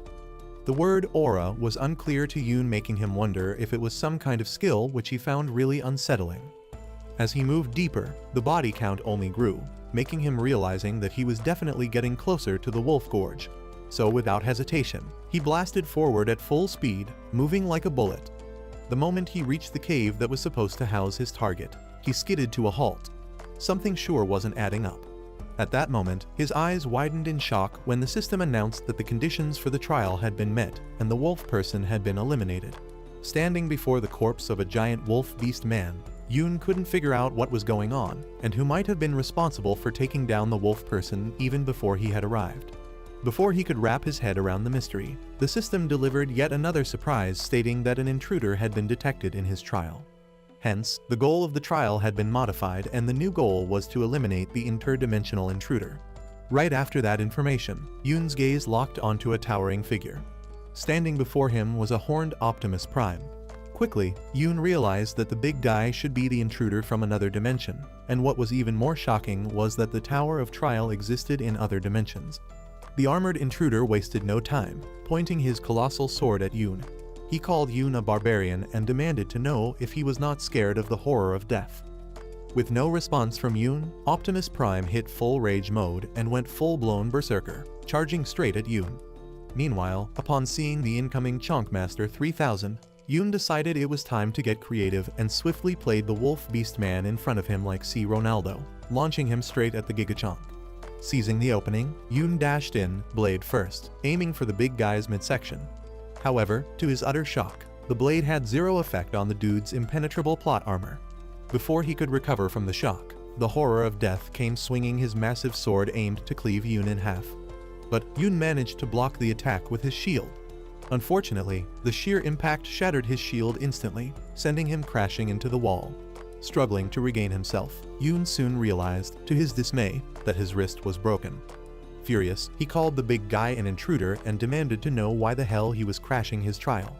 In response, Optimus Prime laughed smugly and scoffed, saying he didn't have the time, nor the crayons, to explain what floor intrusion was. Fuming, Yoon retorted that he had never expected such a glitch to happen in his trial. Meanwhile, the purple aura surrounding Prime grew more intense as he pointed out that Yoon's misfortune was not his problem, but rather the tower's fault. And as much as he would love to play Family Feud with him, he didn't have the luxury of time. Desperate, Yoon pulled the ultimate Uno reverse and started begging for an explanation. After letting out the longest, most dramatic villain sigh, Prime finally caved. He explained that upon reaching the 8th floor, challengers unlocked a feature called Floor Intrusion, which allowed them to purchase a pass in the store to crash other people's trials. Processing all that, Yoon then demanded to know if Prime was truly from another dimension, to which Prime reluctantly and annoyingly confirmed. Still skeptical, Yoon activated his Eyes of Truth, and the system promptly notified him that the target wasn't capping after all. But for doubting him, Prime grew pissed and demanded to know what gave Yoon the audacity to judge him. In response, Yoon's expression shifted as he coldly asked Prime what he intended to do about it. Hearing such a smug reply, Prime's fury skyrocketed. However, before he could react, Yoon smirked and revealed that he had been faking his injury the whole time. He could have activated his pain resistance skill at any time. To prove his point, Yoon let go of his broken wrist, and immediately, the system announced that the skill Accelerated Regeneration had been activated. His wrist healed completely. Yoon admitted that he had played vulnerable just to milk Prime of the much-needed information. Annoyed, Prime scoffed, saying he couldn't care less if Yoon was a swordsman with healing abilities. It didn't change the fact that he was about to be ice-skate. In response, Yoon kicked his sword into the air, caught it effortlessly, and at that moment, the system announced a permanent increase in his stats due to the souls he had stored. His strength increased by 2, dexterity and stamina by 3, magic by 5, and endurance by 7. The horror of darkness couldn't believe what he was witnessing. Not only did Yoon possess healing abilities, but he also had buffing skills. And just as he was processing this, another system notification declared that the Assassin Cloak's special effect had been activated, increasing Yoon's movement speed by 17%. Not wasting a second, Yoon activated instant acceleration, and suddenly, a blue aura exploded around him like he just unlocked Ultra Instinct. Prime's eyes widened in sheer shock. He couldn't wrap his head around how a challenger on the 5th floor could possess so many cheat skills. But before he could think further, Yoon zoomed in at sonic speed, and the two began clashing swords repeatedly. Prime found it increasingly difficult to activate his skills and quickly deduced that it must be because he was restricted to the 5th floor's limitations. Adrax muttered the word aura, and instantly, the purple aura enveloping him surged to its maximum intensity. With his strength drastically amplified, Adrax attempted to stab Yoon in the chest. But Yoon wasn't about to get skewered like some side character. He dodged effortlessly, making Adrax stab the wall instead. Not one to give up, Adrax dragged his blade through the stone, keeping up his relentless assault. Yoon, meanwhile, was pulling every dodge move in the book, barely avoiding those mana-infused swings. Despite his agility, Yoon faced a major problem: Prime's steel armor, which he simply couldn't pierce through. While battling, an ingenious plan formed in his mind. He thought if he couldn't cut through the armor, he would keep hammering it instead. Switching tactics, Yoon started hammering Prime's armor non-stop with his sword. With every hit, the armor sparked like it had just been hit by Pikachu using Thunderbolt. Just then, a system alert popped up, notifying Yoon of one of the Thunder Blade's special abilities, which was to inflict a 10% electrocute effect. At that moment, Adrax got zapped, and the system announced that due to Yoon striking multiple times with the Thunder Blade, the target would now be paralyzed. Instantly, Adrax collapsed to the ground, completely immobilized. With the mighty warrior now sitting helplessly, Yoon began slowly advancing toward him. Seeing this, the once mighty Adrax twitched like a scared schoolgirl who just saw a cockroach. He was still trying to process how he got folded by a 5th floor scrub. Yoon, with a cold expression, explained that the reason Adrax was about to die was simple. He got cocky. Instead of relying on his skills, he had foolishly placed his trust in his armor. Raising his sword, Yoon declared, "It's time to finish this." However, before he could land the finishing blow, Adrax begged like a pathetic weakling, desperately swearing up and down, promising to give Yoon answers to anything he wanted to know. For a brief moment, Yoon hesitated, but only for a moment. Without a word, he drove his blade straight through Adrax's thick neck, sending a spray of blood everywhere like a Tarantino flick. Just then, the system congratulated him for completing the 5th floor trial. But before he could fully process his victory, Adrax's corpse began to vanish. Noticing this, Yoon acted fast, immediately absorbing Adrax's soul before it disappeared completely. Following the absorption, the system notified him that his proficiency had increased by 15%. Moreover, due to the extreme difficulty of the trial, the initial reward had been modified. At that moment, Yoon obtained a new skill 3 lacerations, along with a total of 11,000 points as his reward. Additionally, his C rank skill was upgraded to an A rank. Shortly after, the system informed him that he would now be entering the lobby of the 6th floor. His body would reset, and his information had officially been filed on the leaderboard.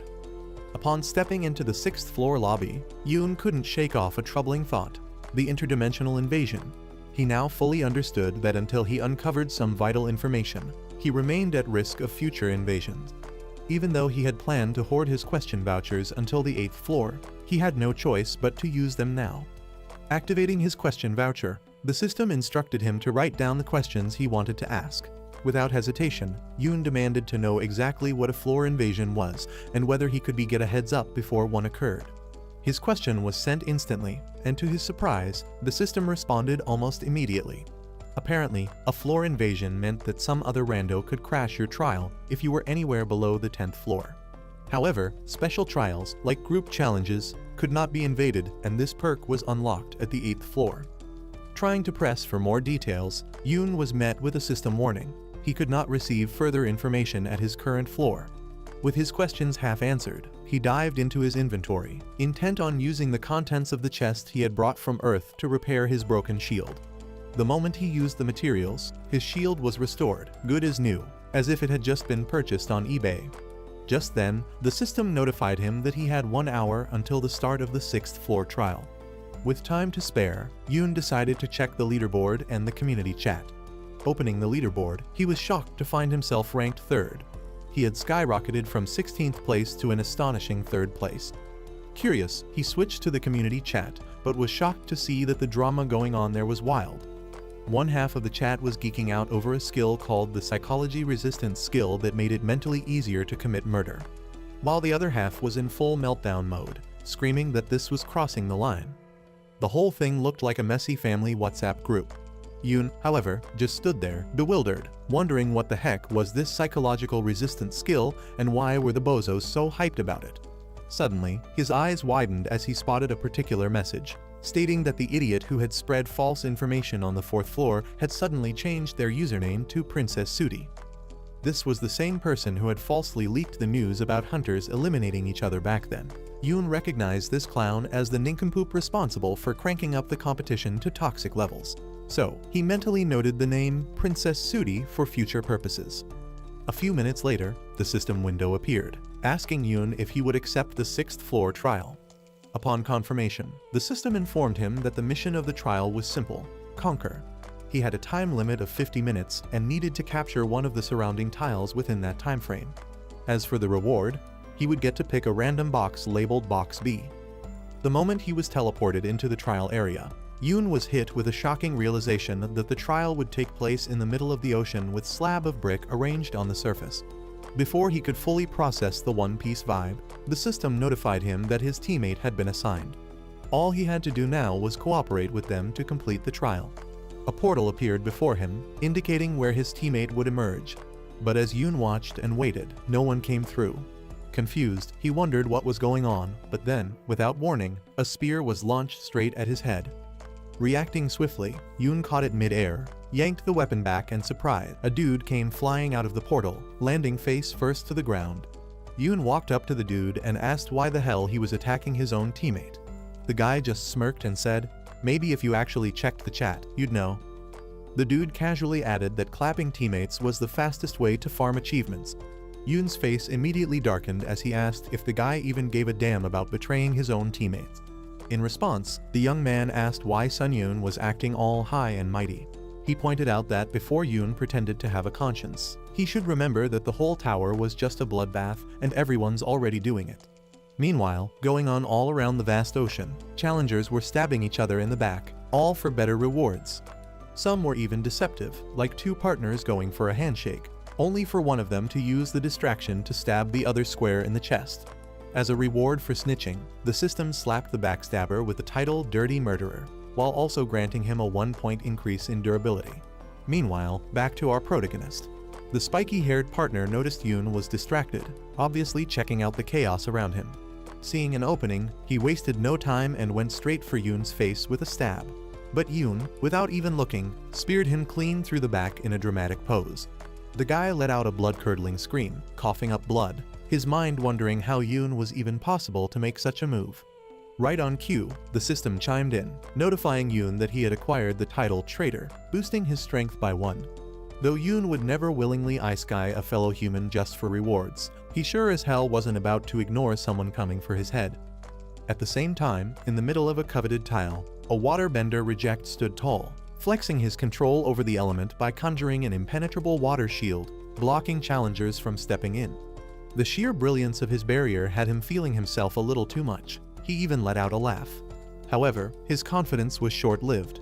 Out of the corner of his eye, Waterboy spotted someone. Whipping his head to the side, his jaw nearly dropped when he noticed Yoon dashing toward the tiles with ultra speed. Wasting no time, Yoon launched himself into the air, and with a single, perfectly executed dropkick, he obliterated the water barrier on impact. His foot didn't stop there, it landed straight on the fat punk waterbender's skull, causing the guy to cement the ground hard.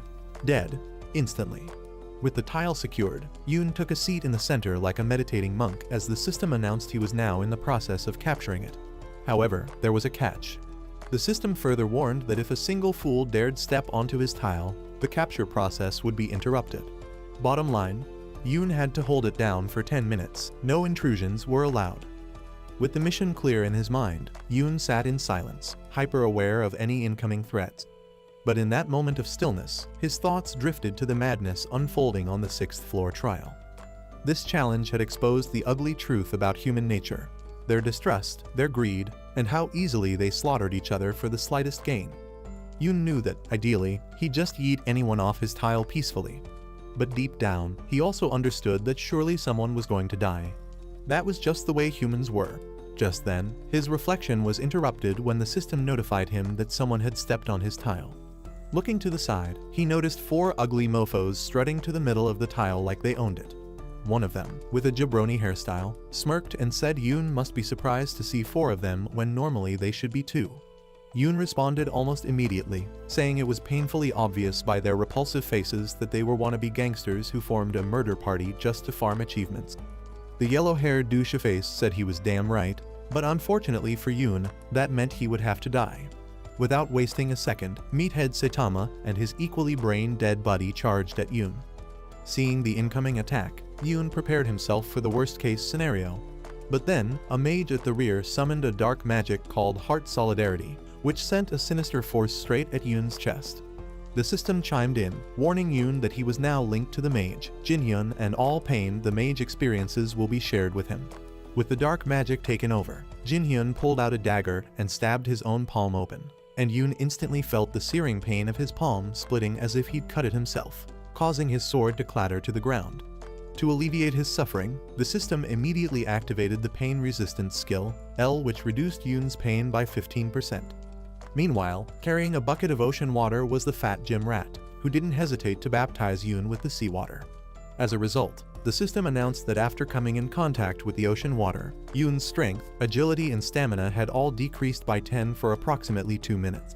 Now weakened, Yoon barely had a second to regain his footing before the ops all launched at him at once. Yoon acknowledged that their plan to strip him of his weapon and nerf his stats was actually pretty solid. However, he pointed out that they made one fatal mistake. Without hesitation, he grabbed the other dummy by the face, locking eyes with him. Then, with zero remorse, Yoon made it clear that their mistake was picking the wrong opponent. And with that, Yoon slammed the dude's skull straight into the ground, deleting him from existence forever. The sheer brutality sent shockwaves through the remaining wannabe thugs. Before they could even process what just happened, the system chimed in, announcing that Yoon had just unlocked the One-Hit Assassin achievement. As if that wasn't enough, he also gained a new skill called Contempt for the Weak. This skill automatically activated whenever his opponent's abilities were lower than his, scaling his strength based on the difference. Meanwhile, Egghead Saitama, still running on Delulu of Victory, thought he could pull off a sneaky backstab. Unlucky for him, Contempt for the Weak activated right then and there, boosting Yoon's strength by 1. In a flash, Yoon blurred behind the muscle head, delivering a bone-crushing knee straight to his fat face. Not letting up, Yoon followed it up with a vicious kick, sending him crashing down. The brutality was so undeniable that even the system had to acknowledge it. rewarding Yoon with the title Merciless Murderer and a +1 for dexterity. With 2 ugly creeps wiped off the map, Yoon turned his gaze to the last 2 clowns left standing, the yellow-haired lizard and Jinhyun, the evil mage. Realizing they were way out of their league, the yellow-haired snake decided to switch up real quick, slicing Jinhyun's knee out of nowhere. Immediately, the dark magic erupted from the wound, amplifying the pain, and as Jinhyun collapsed in agony, Yoon felt the same excruciating sensation tear through his own knee. But before Jinhyun could even process the betrayal, Snake Boy took it up a notch, stabbing him over and over while he lay there helpless. With every stab, Yoon felt the dark magic creeping through his entire body, giving him 1,000 pain. Meanwhile, Yellow figured if he wanted to end Yoon once and for all, he just had to take out the source of the dark magic. Without hesitation, he wasted no time slitting Jinhyun's throat. Instantly, Yoon froze as an unbearable pain shredded from the inside of his own neck. His vision blurred, his breath hitched, and he collapsed to his knees, life slowly draining out of him. Realizing Yoon was completely vulnerable, Mr. Poophead saw his golden opportunity. With a wicked grin, he leaped high into the air, ready to finish the job. However, just as he was about to strike, Yoon caught the blade with his bare freaking hands. The traitor pushed down with all his strength, but Yoon, fully embracing protagonist mode, crushed the sword in his grip like it was nothing. Before the snitch could even process what just happened, Yoon grabbed the broken blade and rammed it straight into his neck, ending him instantly. Just then, the system rang out, announcing that Yoon had earned the title Cold-Blooded Climber, and as a reward, he was granted 1,500 points. At that moment, the system also declared that the trial was officially over. Yoon had succeeded. Around him, the remaining challengers erupted into cheers, celebrating their survival. Then, another notification popped up. The system congratulated Yoon for clearing the 6th floor of the Tower of Trials and also informed him that his random box B reward for clearing the trial had been sent to his inventory. With that, the system instructed Yoon to move to the waiting room, and instantly a portal appeared. Before leaving, however, Yoon took a moment to absorb the souls of the dead morons. Thus, the system announced that his proficiency in necromancy had reached 100%. Not only that, but his necromancy had also ranked up. Upon teleporting to the 7th floor waiting room, the system notified Yoon that his list of achievements had been unlocked. For the first time, Yoon could view all the achievements he had bagged since arriving at the Tower of Trials. After briefly skimming through the list, he turned his attention to his inventory, eager to check out his random box B reward. The system explained that upon opening the box, he would receive 1 item between F to B grade.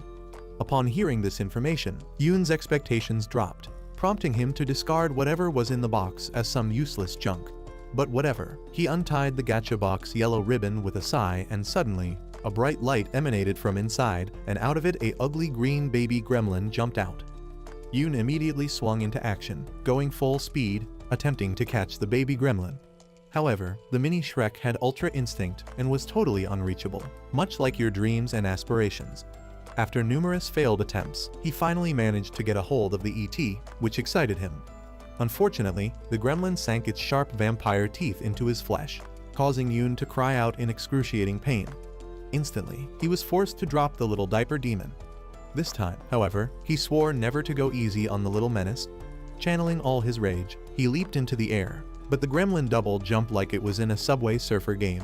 Determined, Yoon jumped even higher still, and as he descended, he delivered a skull-crushing knock to the creature's thick skull. The impact dealt critical damage, turning the little horror into pixelated debris. With that, the system congratulated Yoon and informed him that he had obtained an overpowered item from the gacha box. At that moment, a necklace with a strange pendant materialized before his eyes. The system explained that the iron pendant was imbued with the soul of an ancient blacksmith who had worked with iron all their life. Furthermore, the iron pendant increased metallurgy proficiency and enhanced sword skills. Curious, Yoon took hold of the pendant, stunned that such a small item could grant him iron protection. Without hesitation, he decided to test it out. Instantly, the system announced that iron protection had been activated, granting him the ability to absorb 10% of all physical damage. Hearing this, Yoon, who had initially assumed the item would be trash, was thrilled to obtain such an overpowered artifact with both attack and defense properties. Overcome with excitement, he wasted no time slapping the necklace around his neck. However, the moment he did, the system issued a warning that his magic power had been consumed. Shocked, Yoon had not expected the necklace's exclusive effect to drain his magic power. Even so, he figured it would be best to conserve his mana and use it only in critical moments. Next, he considered checking out his unique trait, which had recently advanced to D rank. However, before he could do so, the system suddenly asked if he was ready to advance to the 7th trial. This completely caught Yoon off guard. Normally, there was a waiting period of a few hours before the next trial, so why was this one different? He wondered if the other challengers were experiencing the same issue. To find out, he entered the community chat, where he discovered that everyone was buzzing about the sudden disappearance of the waiting time. Additionally, he noticed discussions about the useless punks, the ones pushing the overpriced, mental resistance skill to turn challengers into serial murderers, were dead silent. Suspicious. Realizing that these psychos might be planning something shady, Yoon decided to stay on high alert for these ruthless maniacs who saw their teammates as nothing more than easy prey.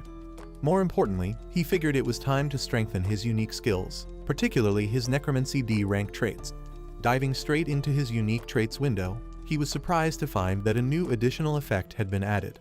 The description stated that he could use unabsorbed souls to shield his body.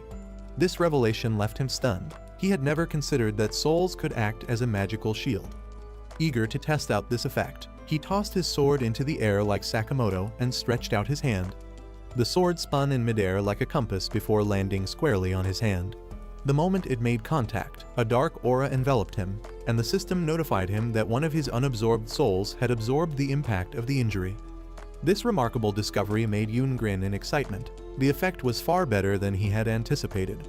From now on, he decided he wouldn't absorb all the souls he collected. Instead, he would reserve some to use as protective shields. Following that, he checked the leaderboard and noticed that his ranking had dropped to 4th place. However, this didn't concern him much. As long as he remained in the top 50, he would still hold his pioneer status. With everything in place, Yoon made up his mind that it was time to advance to the next trial. The system window immediately popped up announcing that the 7th floor trial would commence. Additionally, the system revealed that the subject of the trial was verification, and the allotted time for completion was 40 minutes. The conditions were simple yet demanding. Yoon had to complete 3 trials before the time ran out, and the reward for completing this trial was a skill known as Wind Grace. Upon teleporting into the 7th floor of the Tower of Trials, Yoon was shocked to find himself in a long, eerie corridor, something totally different from what he was expecting. As he ventured deeper, the unsettling silence pressed in on him like he was in some kind of an Evil Dead movie. Suddenly, at the far end of the corridor, he spotted a massive, moving light. The brightness was almost blinding, engulfing everything in its glow. Just as he struggled to adjust his vision, the system informed him that he had entered into the area of his first trial. The goal of this first trial was for Yoon to prove that he had overcome his fears. Yoon stood before a vast desert, and suddenly the earth beneath him started to erupt to the sky. Staring at what was going on before his eyes, Yoon immediately recognized the setup. This was the moment a sand golem was supposed to emerge, just as it had back in his first trial. Considering he had already defeated one before, he assumed this would be nothing more than an easy speedrun for him. However, instead of a mid-tier golem, he was shocked to see a Goliath golem, towering 3 times the size of the one he had previously battled. Locked in to battle the golem, Yoon yanked his sword and shield from his inventory like he was pulling out sausage sweaters. No hesitation. In a flash, our guy shot up like Shazam on steroids, soaring over the giant sand beast. But when he reached the golem's head, expecting to see its core, all he got was a fat sandy load of nothing. Yoon was flabbergasted. He knew that core was supposed to be there. Given the situation, he wondered if the core had somehow relocated inside the monster's body since the sand monster had suddenly gotten bigger. Before he could even connect the dots, the beast's massive hand came down like a whole building, wrapping him up with the full intent of crushing him into medieval dust. But just then, a massive flicker of light began emanating from the monster's fist, and in the blink of an eye, the fist disintegrated into nothing but sand. Yoon finally escaped from the golem's grip, and that was when it hit him. He thought if the core weren't on the head, maybe slicing through every part of the golem's sandy body would force it to reveal itself. With that thought in mind, Yoon began Operation Slice Slice, slashing through every part of the monstrous golem's body. However, frustration quickly set in. Slicing through its body was as ineffective as trying to cut sand with a knife. With time running out, Yoon knew he had to find the core and destroy it, no matter what. But just as he was racking his brain for a solution, the golem, now seething with rage after getting diced up like beef on culinary class wars, went on the offensive. Its yellow, menacing eyes locked onto Yoon as it raised its giant sandy hands and massive foot, dead set on turning him into a pancake. But at the last second, Yoon dived right out of the way, narrowly avoiding turning into a mincemeat. With Yoon proving too evasive for the monster to catch, the sand beast suddenly melted into a massive swirling sandstorm. Caught off guard, Yoon found himself trapped within the sandstorm. But before he could react, the monster regenerated once again. This time, though, Yoon was done playing nice. Without hesitation, Yoon activated his new skill, Triple Laceration. At that instant, the system alerted him that mana had been infused into his blade, and its cutting power had received a boost. Wasting no time, Yoon launched into a relentless assault, slashing through the sand golem's body. Unlike before, this time, its body parts actually started to fall off. Limbs fell off, body parts crumbled. Realizing just how effective Triple Laceration was, Yoon couldn't help but feel grateful that a Drax had crashed his trial earlier. It was the only reason he now had such a sick skill. Still, he knew one thing. No matter how much he sliced, the golem kept regenerating over and over. Even so, he had no choice but to keep slashing until he found the core. As expected, the monster continued to piece itself back together, but Yoon didn't let up. His blade tore through its entire body like a whirlwind of destruction. Then, as exhaustion started creeping in after countless strikes, Yoon paused, frustration gnawing at him as he wondered where in the sandy world the goddamn core could be. Suddenly, something caught his eye. As he stared at the golem, he noticed something strange. The big guy was shrinking. Bit by bit, it was getting smaller. That's when it hit him. Maybe his slicing method wasn't as ineffective as he had thought. Smirking, Yoon decided it was time to put this overgrown sandbox on a strict blade-only diet. With renewed determination, Yoon leaped high into the air and resumed his relentless assault, raining down sword strikes with precision. Strikes after strikes, the golem's body crumbled. Then, finally, it collapsed into the sand. When it regenerated again, it had shrunk down to Kevin Hart levels of short. But this time, something was different. Its red core was finally visible, gleaming on its back. Seeing it, Yoon's eyes widened. With 10 minutes already passed out of the 40-minute mission limit, he knew he had to act fast. Sensing the danger, the golem made one last desperate attempt to strike, throwing a punch with everything it had. But Yoon dodged effortlessly smooth as Mike Tyson in his prime, before countering with the final blow. His blade struck the core dead on, shattering it to 1,000 pieces. The golem let out one final roar of defeat before its entire existence faded into nothingness. As the monster vanished, the systems announced the first trial completed and that Yoon has proven he could overcome his fears. Suddenly, the massive bright light from earlier reappeared. Just as Yoon was about to snatch the golem's soul, the light went full vacuum mode, trying to suck him in. Despite the force pulling him in, Yoon fought desperately like his life depended on it just to extract the golem's soul. But in the end, the system notified him that he had failed to extract the golem's soul. In addition, the system announced that he would now be entering the area of his second trial. According to the system, the goal of this trial was to prove that he had overcome his wisdom.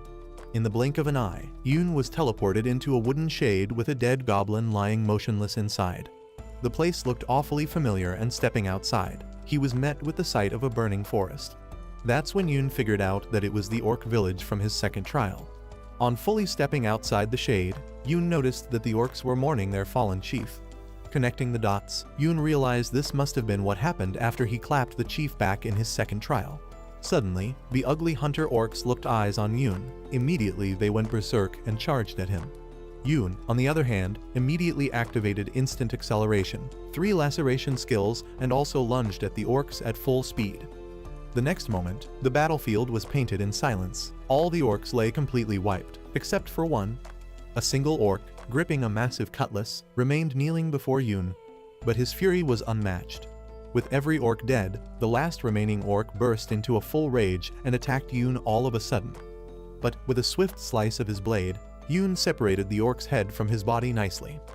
At that moment, the system window appeared, announcing that Yoon had proven himself a wise man and that the second trial had officially ended. Recalling what happened with the golem's soul in the first trial, Yoon knew he couldn't fumble the bag again. Determined not to repeat his mistake, he hurriedly attempted to extract the souls of the fallen orcs. But just as before, the blinding light started swallowing him in. However, this time, the system notified him that he had successfully secured the souls of the hunter orcs. As a result, his proficiency increased by 6%, and his number of possessed souls jumped to 19 out of 30. On top of that, his hunter dagger skill received a boost, and his instant acceleration hit 100% proficiency. Just then, the system declared that he would now be entering the area of his third trial. This time, the mission was to overcome his hesitation. In the blink of an eye, Yoon suddenly found himself in the middle of a vast ocean, standing on floating tiles. A quick glance around, and he recognized the place. It was the exact location of his 6th floor challenge. But something felt off. The tile arrangement was kinda different. That wasn't the only thing bugging him. He couldn't shake the feeling that these trials made zero logical sense. The last trial was supposed to test his wisdom, but instead, he ended up fighting a horde of raging orcs. Now, here he was, in the middle of the ocean, with no clear idea of how this tested his hesitation. Shoving his thoughts aside, Yoon opened his inventory and took a quick sip of a health potion to speed up his recovery. Then, in a moment of pure stupidity, the absolute moron casually tossed the empty bottle into the ocean. Big mistake. This triggered the ocean water to shoot up with a powerful force like Poseidon himself took offense, and the tiles beneath him started rocketing upwards with terrifying force. Sensing the danger, the system immediately activated the effect of the Assassin Cape, thereby increasing Yoon's speed movement by 15%.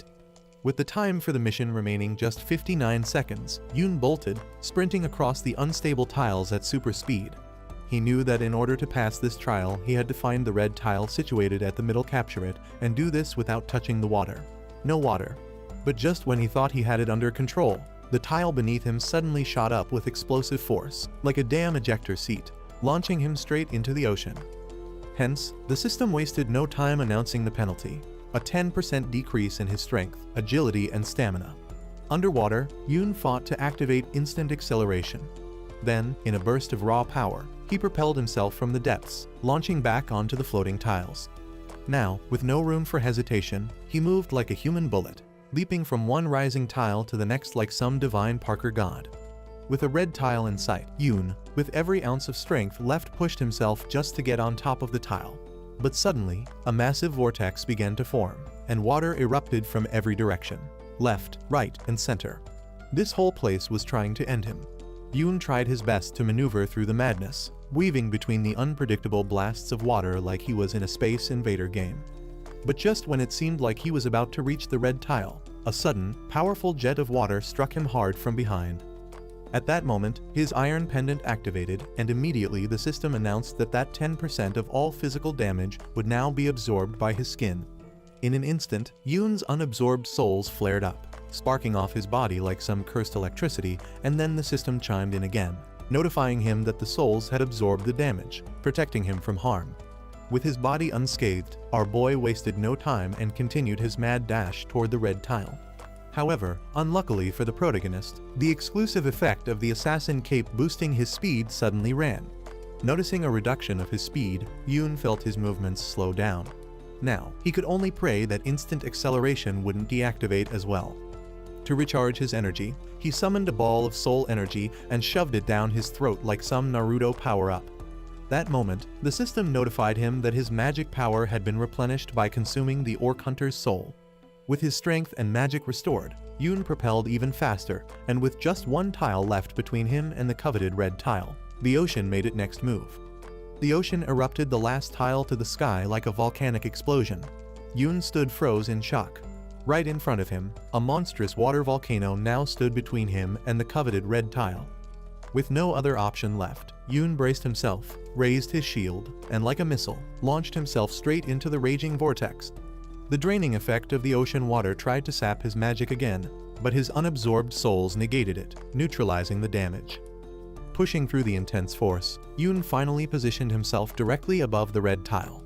Then, like a meteor crashing from the heavens, he descended with overwhelming force, landing directly on the tile with an impact so massive it shattered a hole in it.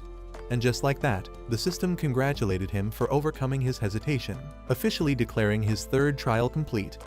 With the mission accomplished, the ocean began to recede, but not before pettiness kicked in, dropping some water on Yoon like a last-minute, stay humble splash. Moments later, the system window popped up, notifying him of his reward for clearing the 7th floor trial. a skill called Wind Grace. Additionally, he was awarded 15,000 points, and an extra item known as Fast Boot was added to his inventory. Following that, the system instructed him to proceed to the lobby. As soon as the portal appeared, Yoon, exhausted and completely drained, strutted in. However, upon entering the lobby, he couldn't shake the feeling that he had somehow lost the trial. Considering how much he had struggled, he dreaded even imagining what fresh hell awaited him on the 8th floor trial. Just then, the system window appeared again, announcing that since 1,000 participants had cleared the 7th trial, a system expansion had begun. As a result, 2 new features had been created, a skill shop and a trial junction. Even more shocking, the system revealed that a permanent return to Earth was now possible. And because Yoon had completed his last trial while still holding the pioneer status, he was now qualified to choose a halo. In addition, the system explained that as a challenger with a halo, he would gain unique traits, skills, and effects. With that, 3 halo classes were displayed before him: Ruler, Hunter, and Monk. Following the system's instructions, Yoon was to choose his preferred halo. Staring at the screen in confusion, Yoon, like a real strategist, figured it would be best to review the descriptions before making a decision. Upon opening the Ruler description, he learned that this halo significantly boosted potential in combat, support, and creation-based abilities. On top of that, the system explicitly recommended it as the most suitable choice for him. Seeing the system's endorsement, Yoon thought deeply but ultimately decided to check the other 2 halos first. After reviewing the Hunter and Monk descriptions, he found them far less relevant to his abilities. With that in mind, he went with the system's recommendation and selected Ruler. At that moment, the system announced that his unique trait evolution would begin immediately.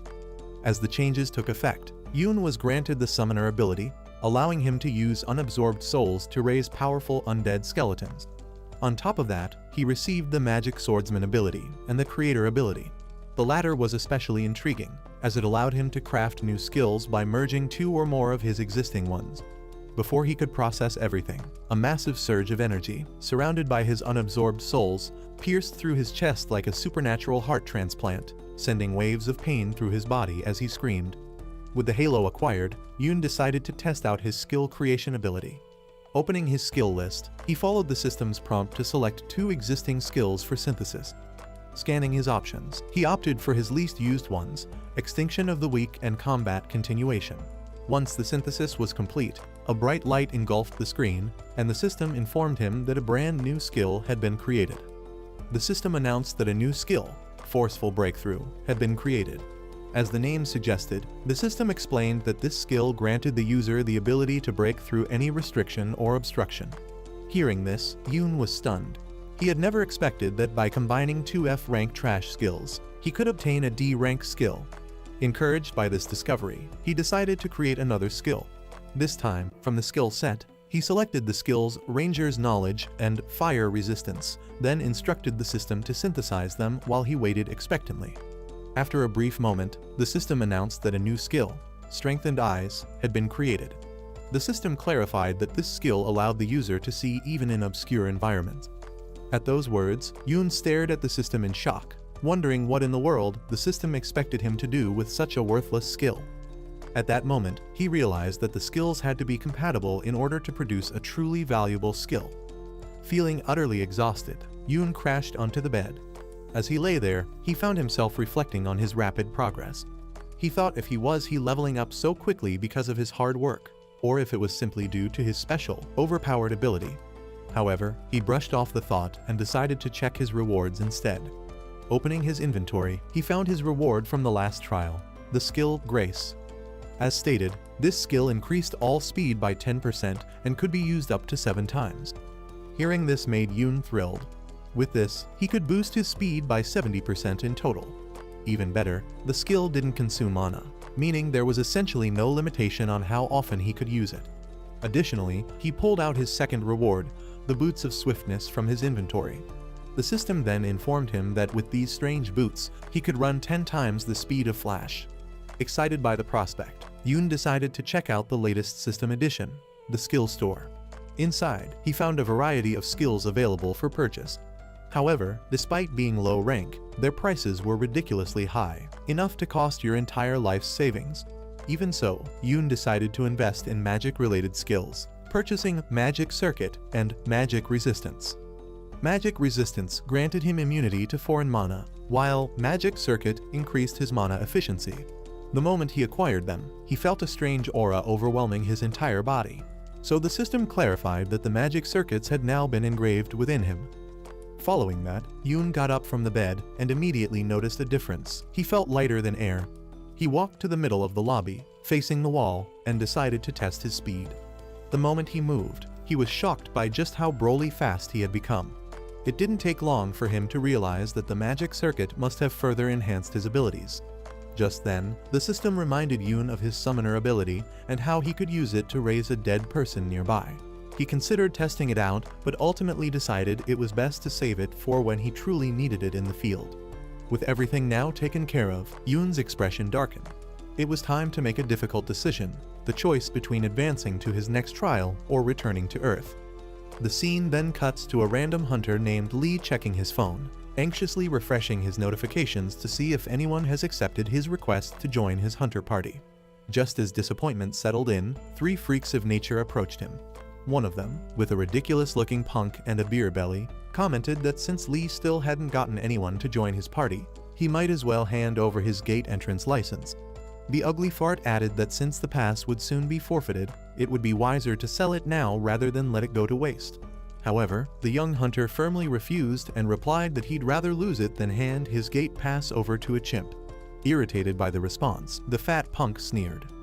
He mocked Lee, saying the reason no hunter was willing to join his party was simple. He was nothing more than a useless E-rank hunter.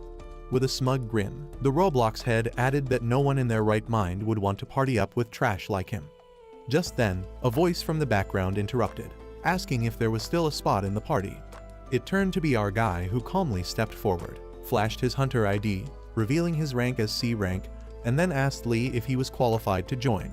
The moment Lee saw Yoon's rank, he jerked up from his chair in excitement and exclaimed of course. He was more than welcome to join.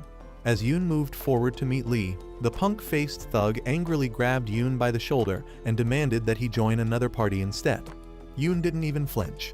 Instead, he shot the guy a deadly glare and warned him to get his filthy hand off his shoulder before he ripped it off and used it to warm his sausage at night.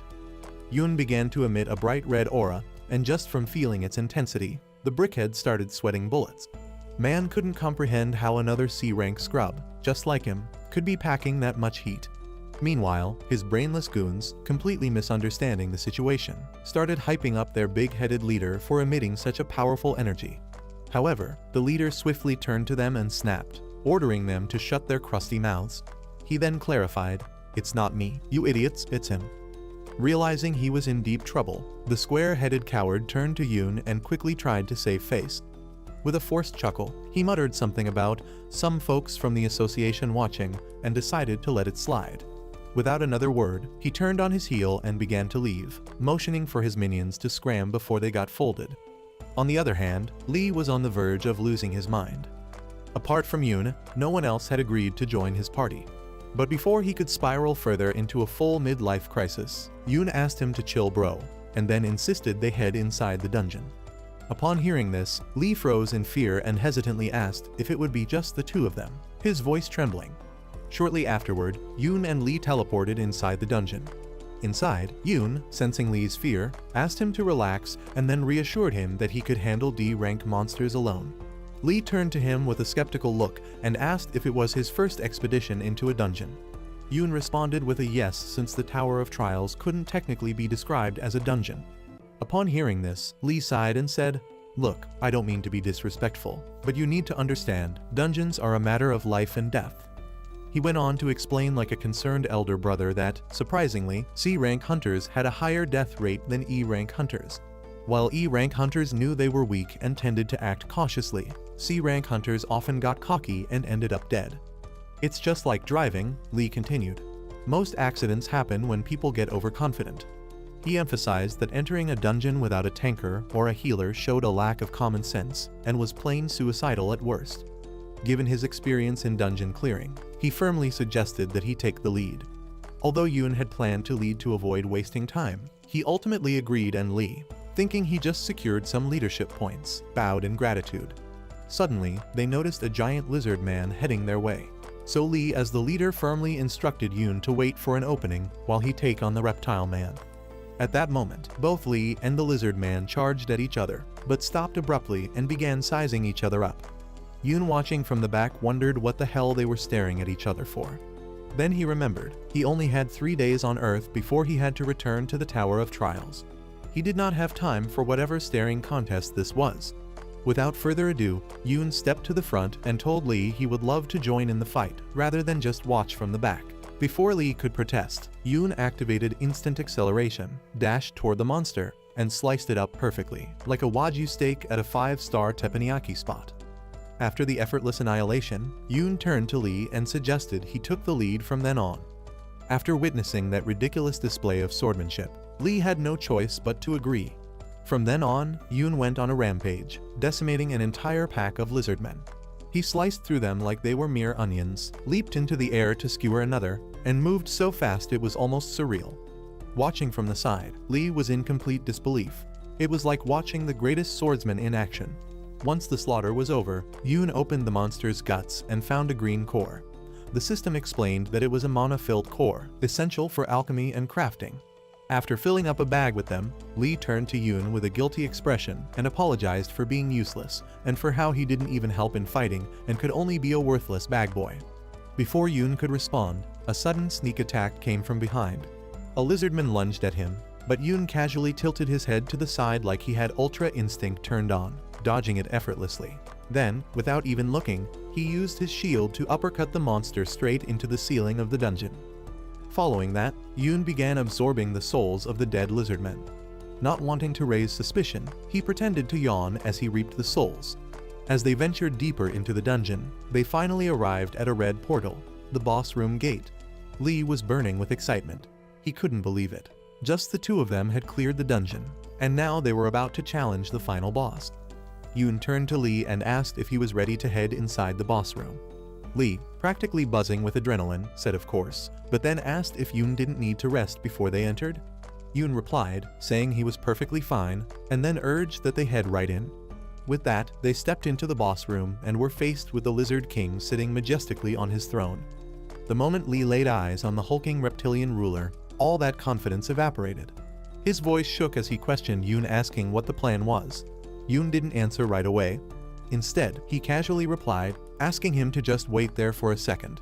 In response, Lee shouted, questioning Yoon about why he would enter the boss's room like a fool with zero plans. However, before he could finish, the Lizard King suddenly charged at them, and as it lunged forward, Yoon's lips curled into a smirk. At that moment, Yoon leaped high to evade the Lizard King's attack. But just as he was about to flex with a counter, the oversized gecko yeeted him mid-air with a tail smack that sent him straight into the dungeon wall. Just then, the system announced that the souls had soaked up all the damage, and from the rubble, Yoon emerged unscathed, emitting a dark aura.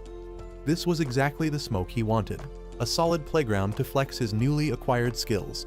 Upon seeing this, the Lizard King roared in fury, blasting a beam of light from its mouth while sending out some weird vibrations. As a result, dark evil chains erupted from the ground, locking Yoon in place. As if that wasn't enough, the system notified him that his movement speed had been reduced by 25%. But then again, the system immediately followed up with another notification stating that his skill Forceful Breakthrough had been activated. Moreover, since Yoon's magic power was twice that of his opponent's, all movement slowing effects were completely negated. However, before he could fully capitalize on this advantage, the Lizard King, noticing that Lee had been restrained, decided to ditch its fight with Yoon and instead went full throttle towards Lee. Yoon moved to intercept, but the reptilian menace was already zooming past him. With no other option, Yoon's eyes flashed a blazing red as he summoned his undead squad. In an instant, two skeletal warriors spawned in front of Lee, standing as the last line of defense. But the Lizard King didn't give a damn. It shredded through them like they were nothing but wet tissue paper. And yet, that crucial split second of distraction was all Yoon needed to activate Wind Grace, boosting his speed by a staggering 60%. With his agility now vastly enhanced, he became a blur, slicing through the Lizard King's scaly hide with zero hesitation and zero remorse. And with that, the system window popped up, announcing that the Lizard King had been successfully slain, and that the next dungeon boss would appear in 14 days. As a reward, the system further notified him that his stats had increased exponentially after absorbing the Lizard King's soul. Hence, his strength and agility increased by 1, his stamina by 4, and his durability by 5. On top of that, he had also bagged the Lizard King's signature skill, Spiritual Eyes, which allowed him to perceive otherwise invisible attacks. Meanwhile, outside the dungeon, a dude in a gray suit from the Hunter Association was suffering from extreme boredom. This man was so over it, drowning in frustration over the lack of action. He turned to his subordinate, asking if anything remotely interesting had gone down. Nope, same old, same old. But hey, he consoled himself with the thought that once the advanced hunter party and the association raid team arrived, they would clear the dungeon and finish off the boss. Suddenly, Yoon and Lee emerged from the dungeon, carrying a bag filled with shimmering green lizard cores. Upon spotting them, the association hunters immediately wondered who they were and, more importantly, why only 2 people had entered the dungeon. Naturally, they assumed Yoon and Lee had probably rushed out after barely making it through half the dungeon. But then, right before their eyes, the dungeon portal that had been a solid blue started fading into gray. That only meant one thing: a boss room raid had been successfully cleared. And just like that, the suited dude snapped out of his boredom and dashed toward Yoon and Lee, demanding to know if they had actually cleared the dungeon. Yoon, unimpressed, narrowed his eyes, demanding to know who exactly the heck the dude was to ask him such silly questions.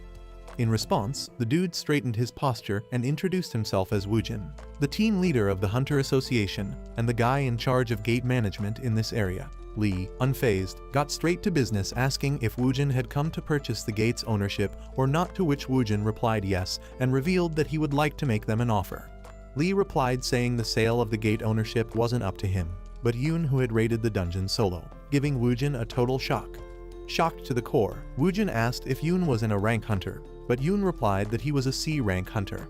Cutting straight to the point, Yoon demanded to know just how much Woojin was willing to pay for the gate's ownership. Woojin, still trying to recover his sanity, coughed, clearing his throat to regain his professionalism, and then said the gate management was willing to purchase it for $1.2 billion. Meanwhile, elsewhere, buried under a mountain of paperwork, Heian let out an exhausted sigh. Ever since she set foot on Earth, she had been working non-stop, and quite frankly, she was beyond done with it all. Hagen, the overworked and underpaid management team leader for the challengers of the Tower of Trials, had been hit with a near impossible mission from her guild to recruit elite challengers who had survived the tower. However, the problem was most of them were ghosting society like monks, and tracking them down was a headache. Staring at her glass office, she found herself thinking about Yoon, the menace who solo cleared the 4th floor like it was light work. The man left an impression, and she needed to find him, if only to see if he'd consider the kind of deal she had in mind. And then, as if the universe itself was listening, her phone buzzed. One glance and her jaw nearly hit the floor. The message was from none other than Yoon himself, requesting a meetup. At the same time, in a nearby cafeteria, Yoon stared at his phone, still in disbelief. He had just received $1.3 billion from selling the gate ownership. This was next-level money, the kind that made people reconsider their life choices. However, before he could fully process the reality of it, Heian suddenly stormed into the cafeteria, sweating like she had just raced a cheetah on steroids. Noticing her, Yoon casually signaled her over, and she made her way to his table.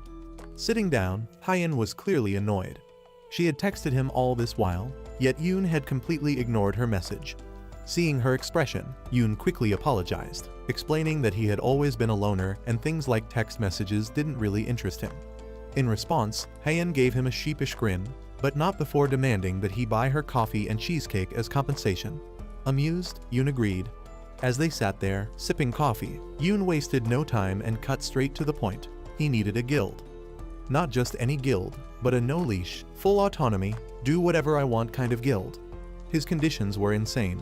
Full access to the tower whenever he pleased, unrestricted dungeon raids, 0 forced summons, complete independence inside the Tower of Trials, and VIP access to guild-owned dungeons.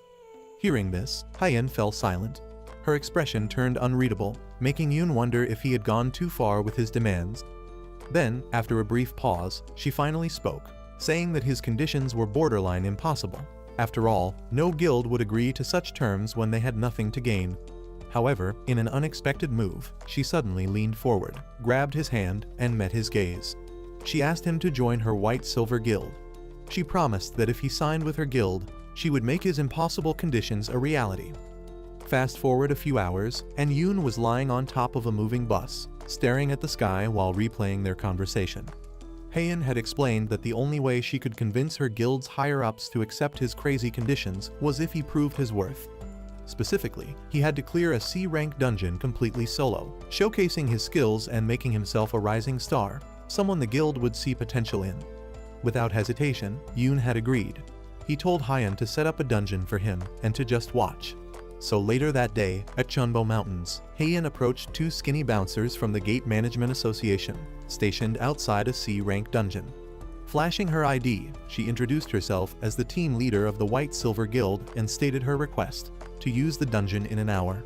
The bouncers nodded and gestured for her to wait inside a nearby tent. Then, out of nowhere, a massive gust of wind nearly sent the whole tent flying. Haein turned, fully expecting a natural disaster, only to see Yoon absolutely blitzing toward them like a human missile. The sheer force of his speed was kicking up a whole tornado just from him sprinting. Haein couldn't believe it. The sheer force he generated just by running was insane. With that, they teleported inside the dungeon, where the real test would begin. As soon as they landed, they found themselves in the middle of a giant cornfield. Yoon turned to Haein, casually telling her to signal him the moment she felt in danger. However, Haein waved him off, assuring him that she would be fine. She explained that her guild had provided her with an artifact, the Empress Necklace, which granted her both a protective shield and a stealth ability. Besides, she pointed out, it would be best if she stayed far away from him, so it didn't look like she had assisted him in any way. That settled, Yoon activated Spiritual Eyes, the skill he had obtained from the Lizard King. Instantly, his senses went God tier, and he immediately noticed 3 incoming attacks. Suddenly, 3 poison-fanged demons lunged at Yoon, their jaws snapping violently. Haeun's eyes widened as she screamed, asking Yoon to be careful. But this man was already moving. With a single leap, he soared into the air. Mid-flight, he impaled one of the demons, stomped on the back of the second with enough force to shatter its spine, and, with one swift motion, slashed the third clean in half. While Haeun just stared speechless at how humanly impossible what she was seeing was. And yet, as a slow smile formed on her lips, one thought crossed her mind. She hadn't just made the right decision in recruiting Yoon. She had just secured the future strongest hunter alive. Out of nowhere, a swarm of poison-fanged monstrosities came crawling out of a crimson portal, but Yoon wasted no time in decimating every last one of them. Still in the heat of battle, Yoon grabbed one by the tail and, with the sheer strength of Saitama, smashed it against the wall, eliminating it instantly. Once the area was clear, Yoon signaled for Haeun to come over so they could teleport into the final boss room. However, Haeun stood frozen, utterly shocked. She could hardly believe Yoon had wiped out the poisonous fang monsters in just an hour. After all, these creatures weren't just ordinary monsters. They were the type that could annihilate even a C-rank hunter in seconds. To take them down so effortlessly, Haeun knew Yoon wasn't just strong, he was built different. Just then, the system announced that, by absorbing the monsters' souls, Yoon's stats had increased. As they stepped into the red portal and entered the boss room cave, they were nearly blasted into oblivion by an explosion from above. But at that exact moment, Yoon's spidey senses kicked in, and he immediately snatched Haeun and bolted, landing them safely on a cliff. Below them, they observed their attacker, the final boss, a freakish explosive breathing abomination with an attitude problem. Yoon dusted himself off and declared he'd take care of the monster. However, Haeun offered to use her buff skills to enhance his abilities, suggesting they could confirm his skills another time. But he shut that down real quick and stated that he didn't need help. All he needed was a single moment. The second his boots touched the ground, Yoon activated instant acceleration. At that instant, the system chimed in, announcing that, due to the exclusive effect of his fast boots, his acceleration had increased once again. Stacking buffs on top of buffs, Yoon activated Wind Grace, boosting all movement skills by 70%. Then, with a blur that defied all aspect of physics, he launched himself straight at the beast, unleashing 3 lacerations mid-sprint. The oversized lizard didn't even get a chance to process what hit it before its body was diced into neatly packaged boss loot. In the aftermath, the system announced that the dungeon boss had been slain. Meanwhile, up on the cliff, Haeun just stood there, absolutely shook. She had come to see Yoon fight a monster, but now she wasn't so sure who the real monster was. The flame-spewing abomination or the Gigachad swordsman who just bodied it in seconds. A few minutes later, as they strolled out of the boss room, Hyen casually informed Yoon that he had officially passed the test and could now raid the White Silver Guild's dungeons whenever he wanted. But she wasn't all smiles. With a more serious expression, she brought up something that had been bothering her: the sheer speed of his growth. The difficulty of his Tower of Trials experience was clearly set to hard mode, and from what she could tell, it was getting worse. He was leveling up at an unnatural rate, and that only meant one thing: his trials were about to hit nightmare levels. With a rare flicker of concern, she advised him to be a little more careful, though, deep down, she hoped she could stick around long enough to see just how far he'd go. Later that night, perched on the roof of a skyscraper, Yoon stared out at the city skyline. His short break from the tower had been productive, stats boosted, confidence secured, no regrets. But the peace didn't last. The system chimed in, informing him that he had 5 minutes left before he was yanked back into the Tower of Trials. He didn't even blink before the system announced that his time was up. In an instant, Yoon was pulled back into the Tower of Trials. Upon arriving at the lobby, the system prompted him, asking if was he ready to accept the 8th floor trial, and without hesitation, Yoon clicked yes. Immediately, another window popped up, asking him to choose his turning point for the trial: transcription, combat, or raid. Thinking deeply, Yoon selected combat, knowing it was the only way to improve his necromancy proficiency. With his choice confirmed, the system made another announcement that as a qualifying pioneer, Yoon had been rewarded with a face-to-face chat with an administrator. The system then began searching for an administrator to oversee the session. After a brief search, the system locked in a connection, and then he was informed that his assigned administrator would be someone called the Iron-Blooded Monarch. Before Yoon could even react, the system announced that the chat would begin immediately. In the blink of an eye, the surroundings blurred, reality shifted, and suddenly, Yoon found himself standing in a vast, frozen wasteland. Ice-covered trees stretched into the distance, and the air was thick with an otherworldly chill. Stunned by the sudden change in scenery, he barely had time to process before the system calmly informed him that he had officially entered the Iron-Blooded world. Using the skill Eyes of Truth, Yoon quickly discovered that the Iron Blood world was a special realm where the Iron Blood Monarch resided. Out of nowhere, a sword emitting a red aura appeared, and the system promptly informed him that the Iron Blood Monarch was signaling for him to stop lurking and follow the sword immediately. Without hesitation, Yoon followed its lead, trailing behind the floating weapon as it guided him deep into the snowy forest. Eventually, the sword led him to a secluded cottage nestled among the trees. As soon as he stepped inside, the system alerted him that the Iron Blood Monarch was watching him. Before he could react, a white-haired chick lounging on a chair greeted him with a casual welcome. She then introduced herself as his designated administrator for the interview, none other than the Iron Blood Monarch herself. At first glance, Yoon could tell she was undeniably stunning, but refusing to get distracted like some simp, he reminded himself that she was still an admin of the tower. Then, in a blink, the weird chick was suddenly right up in his face, like she wanted to clap his tongue, so close it sent a jolt of shock through Yoon, forcing him to instinctively pull back. Laughing, the Iron Monarch explained that she merely wanted to check if he was truly human or something else entirely. Still skeptical, Yoon asked if she knew about him beforehand, to which she smirked and replied of course. His feat at the 4th trial left quite an impression on her. Cutting straight to business, she informed him that having a personal interview was a huge advantage for him, so he should start asking his questions. Without wasting time, Yoon began by demanding to know why his 5th floor trial had been invaded by an otherworldly challenger. The Iron Monarch casually shrugged, explaining that there wasn't any specific reason. She revealed that challengers often invaded different floor worlds because they offered better benefits. Moreover, she disclosed something far more concerning. The Tower of Trials wouldn't remain isolated forever.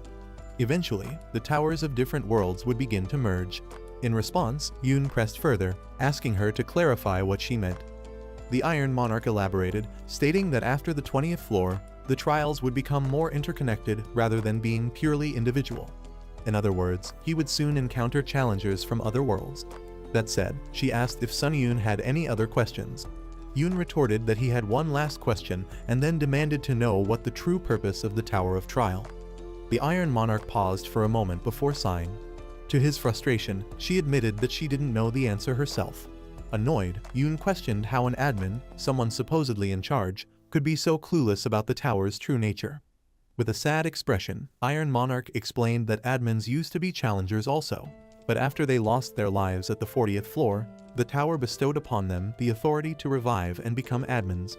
Clenching his fist in frustration, Yoon mentioned that he was looking forward to gain deeper insight from those at the top.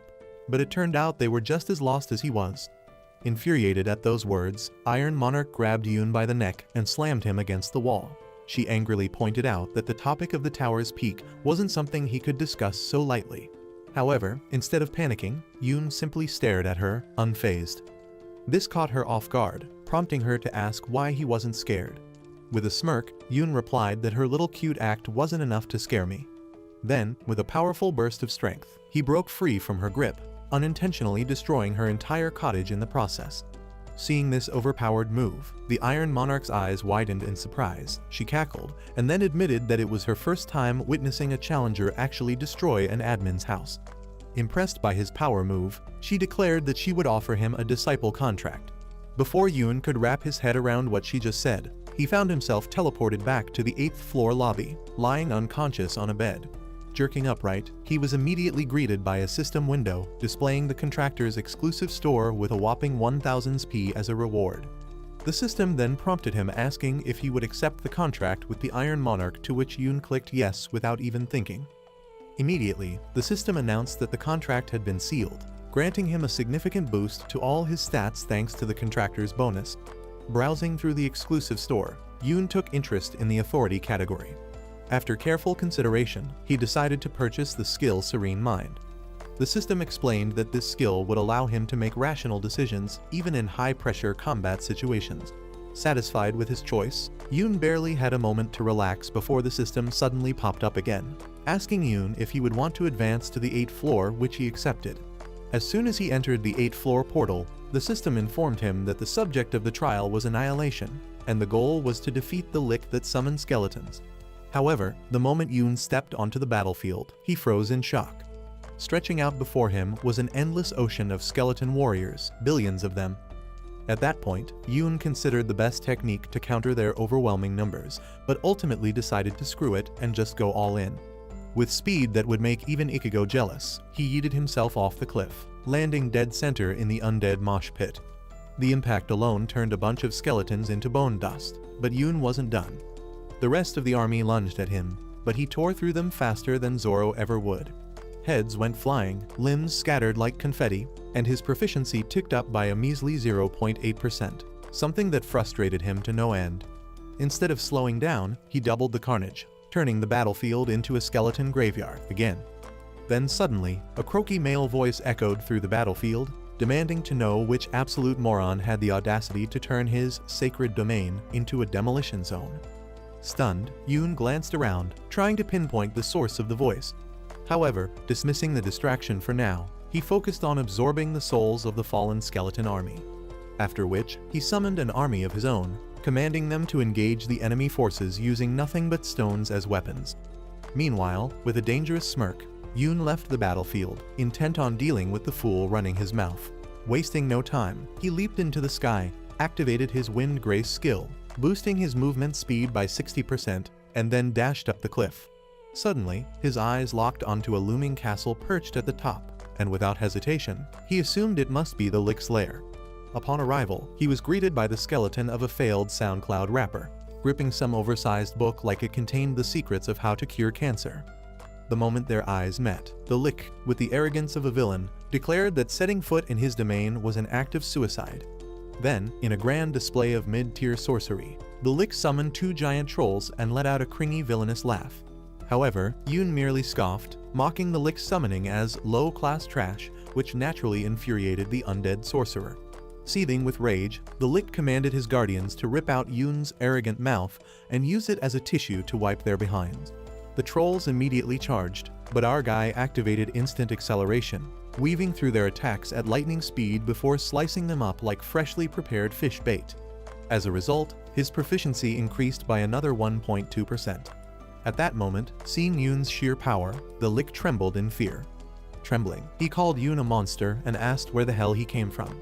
However, Yoon ignored the pointless question, instead declaring that it was time for the Lick to take a one-way trip to the afterlife. But just as he moved to end the Lick with his sword, a Stephen Hawking-level idea struck him. He realized that since the Lick could summon monsters endlessly using the book in his hands, he could turn this cowardly undead into his own personal proficiency farming machine. Smirking like the devil himself, Yoon leaned in and asked the trembling Lick if he could summon another guardian. Shaking with fear, the Lick hastily nodded and explained that as long as one guardian perished, another could be summoned in its place. Hearing that, Yoon ordered him to prove it. Panicked but too scared to disobey, the Lick flipped through the pages of his book and summoned 2 more monstrous guardians. Hoping that would suffice, the Lick cautiously asked if that was enough. However, Yoon responded by stepping on the Lick's ugly skeletal face and coldly remarking that they were just getting started. He then commanded the Lick to recall the worthless skeleton army still fighting on the battlefield and instead focus all his energy on summoning high-level guardians. Without hesitation, the Lick obeyed and summoned more monstrous guardians. Yet, the moment they appeared, Yoon effortlessly annihilated them, and then instructed the Lick to keep summoning guardians till he was satisfied. With every giant troll the Lick summoned, Yoon effortlessly eliminated them, steadily increasing his proficiency by 1.2%. As the battle raged on, his proficiency continued to climb until, at last, the system announced that his unique trait, Necromancy, had reached 100% and had also ranked up. Meanwhile, the Lick looked like he was one summon away from vanishing.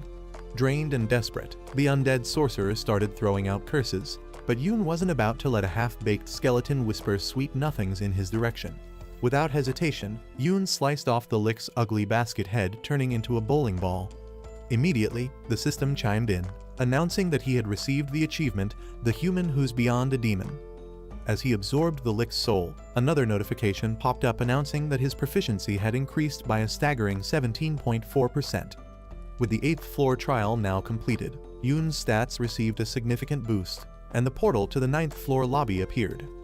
Upon entering, he checked his system stats and noticed that Necromancy had officially upgraded to rank C. As a result, the system informed him that with every soul he absorbed, he now had a 20% chance of acquiring one skill from it. Reflecting on the 8th floor trial, Yoon knew that not every challenge would be this easy. If he wanted to survive the 9th floor, he needed to prepare. With that in mind, he decided to advance his swordsmanship skills. Opening the skill store, he eagerly searched for a sword technique to purchase, only to be utterly disappointed to find out that all the available skills were complete low-level trash. Annoyed but undeterred, he decided to cook up his own skill. Without hesitation, he purchased the cheapest low-ranking swordsmanship skill, and then scrolled through his list of acquired skills, searching for the most compatible one to fuse with it. Once he made his selection, the system confirmed his order for synthesization, combining Hunter Dagger with basic swordsmanship. After the process was complete, the system announced that a new skill had been created, the skill Demon Slayer. According to the system, Demon Slayer was specifically designed to slice through demons effortlessly. Furthermore, with this skill, any blade Yoon wielded would have its cutting force increased threefold. Hearing this, a smirk formed on Yoon's face. This was exactly the kind of swordsmanship skill he needed. Encouraged by his success, he decided to gamble on more synthesizations. After reviewing skill compatibilities, he paired fast recovery with resistance to the law of nature, resulting in a new skill, Iron-Blooded Regeneration. Not stopping there, he then combined Iron-Blooded Regeneration with pain resistance and finally obtained Ashen Blood. The system explained that Ashen Blood was the kind of ability a mutant vampire would flex, allowing Yoon to nullify up to 40% of pain damage. But since the lobby had a built-in regeneration effect, he couldn't test it properly. That's not a problem. Yoon straight up paid to disable the regen. And then, just to really make sure his new ability was legit, he did what only a madman would do. He chopped off his own hand in one clean motion. But just as expected, within moments, a glowing aura surrounded his wound, and his hand regenerated instantly. Fully satisfied, he concluded that with his powerful regeneration ability and his soul shield, there was no need to acquire any more skills for now. With nothing left to do inside the lobby, Yoon stepped inside the 9th floor portal, ready to commence the trial. The system announced that the theme of the trial was a fight, and the goal was to eliminate all the monsters in the arena within the time limit of 1 day. But suddenly, the system started to alert that the trial on the 9th floor wasn't safe, and then informed Yoon that a challenger from the Murim world had invaded the floor. Meanwhile, Yoon had already been teleported inside the 9th floor, only to be greeted by an old dude with an unreasonably long beard, chilling on a beast like some final boss reject. The system immediately chimed in again, announcing that the goal of the trial had been amended and the new goal would be to annihilate Sunhack the challenger from the Mirren world. As if things couldn't get weirder, the ancient grandpa decided to start a casual queue and a session, rambling on like they were old friends. But Yoon wasn't about to waste time on a lore dump. He shut that down real quick, demanding they get straight to the hands. At that, Sunhack took the hint and lunged at ultra speed, his blade aimed to end things fast. But Yoon activated Speed Grace on the spot, boosting his agility and blocking the strike like it was light work. Realizing this wasn't going to be a cakewalk, Garbage Bin Gandalf got serious.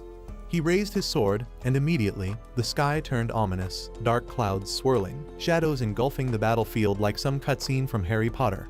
At that moment, the system popped up, warning Yoon that due to a unique trait called Sword Light, he would go blind like a bat for 5 seconds. And before Yoon could even react, his vision went completely black. The second his vision went kaput, the system instantly activated Spiritual Eyes, allowing Yoon to read incoming attacks he couldn't even see. As Sunhack's sword came slashing down, Yoon foresaw the attack and tilted his head to the side, narrowly dodging it. A few seconds later, the system announced that the blindness from Sword Light had ended. As the darkness lifted, the system activated Ashen Blood, Instant Acceleration, and Wind Grace, boosting Yoon's speed by a staggering 50%. With his agility now boosted by a godly 50%, Yoon went straight for the finishing attack. But of course, the walking fossil countered, leading to a sword fight so fierce that sent sparks flying like a thunderstorm. Yoon threw in a roundhouse kick with UFC-level precision, but the old geezer dipped out so smoothly. It was like he had Yoon's battle script downloaded in 4K Ultra HD. Despite this, both remarkable swordsmen continued their high-speed duel, exchanging sword strikes, leg sweeps, and hand movements like two elite martial artists in Clash of Titans. Mid-fight, Sunhack suddenly started ranting, accusing Yoon of using dark sorcery, and, enraged, swore not to hold back any longer. Without hesitation, he activated Sword Light for the second time, blinding Yoon once again. However, this time, Yoon's mana resistance skill kicked in, cutting the blindness duration in half. With his spiritual eyes still active, he was able to maneuver through the old swordsman's incoming attacks and keep his head still attached. However, in the process, Yoon barely avoided getting his waist detached from his body. Fortunately, his iron protection absorbed 10% of the damage. But unfortunately, he still ended up with a nasty gash on his hand. As soon as the blindness faded, Yoon retreated up the cliff, and using the power of Ashen Blood, his hand regenerated instantly, looking brand new. Seeing this, the old man scoffed, mocking Yoon for being a weak swordsman who relied on borrowed techniques to survive. Unfazed, Yoon shot back, pointing out that Sunhack himself was a hypocrite using a borrowed technique from the tower. With Wind Grace still active and his speed amplified, Yoon dashed at the fool with the speed of Sonic and Flash combined. However, Sunhack deflected the attack with his blade, but not without consequence. Yoon almost scalped his dusty head. In the past, this old menace had invaded countless trials, ruthlessly slaughtering challengers from various worlds with his sword. To him, challengers from Earth were nothing more than weak, helpless chickens, his favorite kind of prey, a walking honeypot. None had ever touched a single strand of his hair. But this time was different. For the first time in his overextended lifespan, Yoon had come dangerously close to beheading him, loosening his perfectly tied-up hair. At that moment, the system announced that various admins were watching the fight with keen interest, some rooting for Yoon, while others were placing bets on his downfall. Frustrated and enraged, Sunhack activated all his skills, causing his sword to ignite like an eldritch mage. Seeing this, Yoon smirked and remarked that for someone who talked trash about sorcery, Sunhack sure was using a lot of it now. However, before the battle could escalate further, the system suddenly issued a warning, stating that the penalty for floor invasion was now in full effect. As a result, Sunhack's stats dropped by 8 points, and most of his skills were forcibly deactivated, leaving him with only a fraction of his original power. Realizing this, Sunhack gritted his teeth in rage and, in one last act of desperation, activated Sword Light for the third time, once again covering the battlefield in immense darkness. But Yoon countered by activating Spiritual Light. With that, both warriors charged at each other with fury, but Yoon immediately employed his triple laceration skill. After the intense clash, the darkness diminished and surprisingly Yoon was finally able to slice Sunhack in the waist, annihilating him instantly. With that, the system congratulated Yoon for completing the 9th floor of the Tower of Trial. Yoon immediately absorbed Sunhack's spirit, and as a result, the system informed him that his proficiency had increased by 17%. As a reward for successfully completing the 9th floor trial, the system awarded Yoon a skill known as Sixth Sense. Additionally, he received 35,000 points and an SP of 1,000. Upon entering the lobby of the 10th floor, the system window popped up once again, notifying him that he had caught the interest of several administrators due to his remarkable swordsmanship. Moreover, the system announced that administrators could now observe the trials. However, due to the overwhelming attention from other administrators, Iron Monarch was growing jealous and warned Yoon not to be swayed by their offers. One particular administrator, White Crane, was especially persistent and, in an attempt to win him over, even gifted Yoon an authority. Despite Iron Monarch's strong objections, Yoon accepted the authority without hesitation. Moments later, the system chimed in again, informing him that, upon entering the 10th floor lobby, his system had expanded, granting him access to the public area. Curious, Yoon decided to check out the authority he had received from White Crane. Upon inspection, he discovered a set of astonishing abilities. Among them, the one that caught his attention the most was Sword Kai Master, which allowed the user to strengthen their blade using mana, kai, or other forms of energy. Intrigued, Yoon flipped to the next page, where he found additional authorities, but bone reconstruction stood out the most. This ability enabled the user to restructure their bones to better suit any martial art. Although every ability was insane in its own right, Yoon could only purchase one due to his limited 2,000 SP points. After careful consideration, he decided to acquire both Bone Reconstruction and Sword Kai Master. Unlike Triple Laceration, which also utilized mana, Sword Kai Master exponentially increased his mana level every time it was activated. Satisfied with his purchases, Yoon opened his inventory to check out his other reward, Sixth Sense. The system explained that this skill significantly heightened his instincts, allowing him to perceive dangers and make better judgments. Pleased with the reward, Yoon felt reassured that it would give him an edge in future battles. Following that, he decided to check the community chat, hoping to find some discussions about the new public area the system had mentioned. As expected, the chat was buzzing with excitement. One particular user, Suzy, brought up the public space, explaining that it was currently occupied by foreigners from other towers. As Yoon continued scrolling, he stumbled upon a message from Max, who mentioned how a random foreigner had asked if he could exchange authorities with his admin. This revelation completely shocked Yoon, as he had never imagined that authorities could be traded. The mere thought of it thrilled him, making him eager to explore the public area himself. Without wasting another second, he commanded the system to teleport him there. Meanwhile, in the public space, a random dude was enthusiastically roaming around, eager to gain as many benefits as possible before heading back. However, trouble soon found him when a group of racist punks set their sights on him simply because he was Korean. It infuriated them that people kept claiming Koreans produced the best hunters, and they were determined to teach this guy a hard lesson. As the dude wandered deeper into the open space, he was suddenly paralyzed, unable to move a single muscle. At that moment, the group of broccoli-headed freaks emerged from the shadows, ready to slit his throat. Just as fear gripped him, a nun-clad girl with bouncy milk jugs stepped forward, ordering them to stop. She threatened to expose their disgusting deeds to the entire community, forcing them to reconsider their actions. Frustrated, the leader of the bullies sneered and agreed to leave the frightened guy alone, but only if the nun stripped and gave them a lap dance. Shocked and disgusted, the human floaty immediately refused. However, the depressed-looking leader began advancing toward her, intent on ripping her dress apart. At that exact moment, Yoon walked past and, intentionally brushing against the leader's hand, made him stumble forward. Annoyed, the bully cursed and ordered Yoon to stop. Casually turning around, Yoon raised a brow and asked if the clown was actually talking to him. Noticing that Yoon also looked Korean, the punks grinned from ear to ear like the Joker, their excitement evident. Without hesitation, they cast their paralyzing spell on Yoon, only to be left speechless when his mana resistance skill instantly negated the effect. The leader, now visibly shaken, stared at Yoon in disbelief. At that moment, Yoon smirked, reached into his inventory, and drew his sword. Without another word, he charged straight at them. Yoon activated instant acceleration, and as he charged at the bullies, he swiftly slit them down one after the other.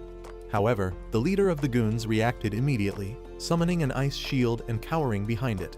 Yet, with a single punch, Yoon shattered the barrier, leaving everyone utterly shocked. Panicking, the leader instantly dropped to his knees, begging for mercy and admitting his mistake.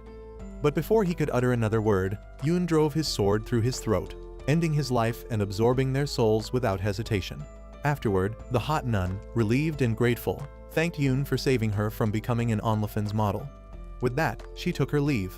Meanwhile, the bullied dude, now beaming with a smile bright enough to light up a dark room, expressed his gratitude. However, Yoon brushed it off, saying it was nothing, before telling him to go. Surprisingly, just as Yoon turned to leave, the dude hesitated before asking if he could take the corpses of the bullies. Stunned, Yoon quirked a brow and asked if he was related to Hannibal Lecter. But the guy remained firm, explaining that if Yoon allowed him to take the corpses, he would offer him a skill in return. Intrigued, Yoon gave him the green light. Without wasting time, the creep grinned and shouted, "Gluttony!" Instantly, his palm opened, and a menacing purple aura erupted from it. The corpses of the bullies were sucked into his hand, vanishing into the void. Letting out a satisfied sigh, the dude muttered that it was very fulfilling. Keeping his promise, the guy, Gluttony, turned to Yoon and declared that he would now grant him a skill. Just then, the system chimed in, notifying Yoon that Wings of Steel had been added to his shop's category. Gluttony went on to explain that the skill would grant him wings, allowing him to fly. However, there was a catch. Yoon needed to purchase it using SP before he could use it. Thanking the guy, Yoon casually strolled alongside him, and as they walked, Gluttony began explaining the layout of the public space. He revealed that it was divided into 3 major areas: the arena, the auction site, and the gambling area. Furthermore, he delved into the 3 interdimensional factions that frequently invaded the Earth's Tower of Trials: Ares, Miram, and Kalyan. Gluttony further explained that the Ares were kind of the night type, the Miram were of the aggressive type, while the Kalyan were mainly of elves, fairies, and human beast. Shortly after their conversation, they arrived at the city gate, where Gluttony handed Yoon a business card. Upon glancing at it, Yoon realized that the guy was actually a team manager of the Challenger managing team for the Hunter Association. Upon entering the public space, Gluttony mentioned that he was heading to the auction house. However, when Yoon stated that his destination lay elsewhere, Gluttony curiously demanded to know where. Without hesitation, Yoon pointed ahead and declared that he was heading to the arena. A few minutes later, Yoon stepped inside the arena and immediately noted that the place resembled more of a sports betting zone than a battleground. Settling into one of the gaming chairs, the system promptly notified him that the arena system had been activated. A new prompt appeared, giving him 2 options, betting or fighting. Unsure of what to pick, Yoon tapped help for more information. The system then explained that the arena was divided into the fighting and betting system. Choosing betting meant he could wager on other challengers' fights, potentially earning or losing points. While choosing the fighting meant he would enter battles himself, with the chance to earn skills, items, and authority rewards with his mind set on the rewards, item, skill, and authority. Yoon chose to fight. Meanwhile, at the far side of the arena, a group of challengers was simping hard over a female celebrity, the famous Hellfire Catherine, a red-haired American hunter with a reputation that preceded her. Seated on one of the gaming chairs, Catherine scrolled through her system screen, a slight frown creasing her face. Despite her prestige, no one dared to challenge her, likely due to her 17-win streak with 0 losses. Just as she was about to give up hope, something on the screen caught her attention. Someone had finally sent a fight request. Curious, she checked the details and was utterly baffled.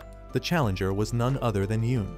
Amused yet slightly puzzled, she wondered why a newbie fighter would willingly pick a fight with her. Without a second thought, she accepted the challenge. The system instantly chimed in, announcing that she was being transported to the Colosseum. In a flash, she found herself standing in the grand battle arena, face to face with Yoon. Sizing him up, Catherine let out a chuckle and remarked that she admired his gallantry, but she would have preferred he was more careful in selecting a partner to challenge. However, Yoon was silent while she yapped on. Just then, the system announced the beginning of the fight, and without wasting a single second, Catherine summoned Hell Inferno, and then smugly told Yoon to think of the fight as a lesson. Without hesitation, she hurled a massive ball of fire at Yoon, and as she watched Yoon retreating, she smiled while retorting that it was surely over. However, at that moment, Yoon activated Sword Kai Master and sliced through Ball of Fire, shocking the living daylight out of Catherine. As the fire extinguished, Yoon pointed his sword at Catherine and smugly mentioned that he would be the one instead to teach her a lesson. Meanwhile, deep within a bamboo forest, a white-haired water mage conjured a shimmering ring of water, peering through it to watch Yoon's battle with Catherine unfold. This mage, none other than the administrator White Crane, observed with pride as Yoon wielded the sword kai technique with exceptional finesse. Nodding in approval, he murmured to himself that granting Yoon the authority had been a brilliant decision. From that moment on, he resolved to forge a stronger bond with Yoon than with any other challenger. Watching Yoon's impeccable technique, he couldn't shake the feeling that the young swordsman held the key to resolving an old grudge, one that had haunted him for years. Meanwhile, back in the Colosseum, Catherine refused to back down, determined to play the devil's advocate as she continued unleashing hell upon her opponent. Yoon, in response, activated instant acceleration, weaving through the fiery missiles that relentlessly chased him. However, as he maneuvered through the blazing attacks, his coat nearly burned to a crisp, forcing him to leap to safety with a resounding thud.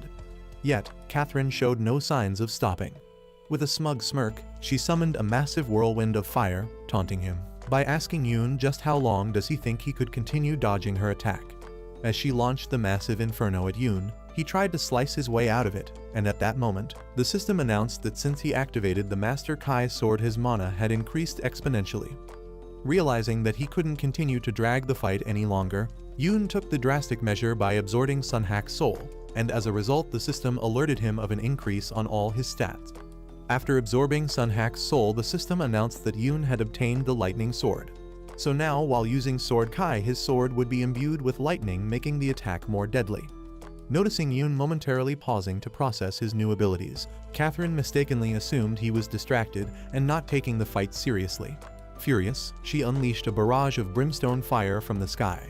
On impact, Yoon dived to safety, but not without suffering burns across his body. Wasting no time, he activated Ashen Blood, instantly regenerating his wounds. Now fully recovered, he decided it was time to test his newfound lightning powers. Without hesitation, Yoon unleashed a flurry of lightning waves toward Catherine. In response, she quickly conjured a fire shield, blocking the brunt of the attack. However, in that brief moment of distraction, Yoon vanished from sight. In the blink of an eye, he reappeared behind her, his blade hovering dangerously close to her head. With no other choice, Catherine surrendered. With Catherine conceding defeat, the system announced Yoon as the winner of the fight, and as a reward he obtained the Tempest Sword skill. He was then teleported back to the 10th floor common area. Upon arrival, he checked his stats and was met with a surprise. He had officially been ranked 3rd in Korea, and his first victory had been recorded. But this was only the beginning.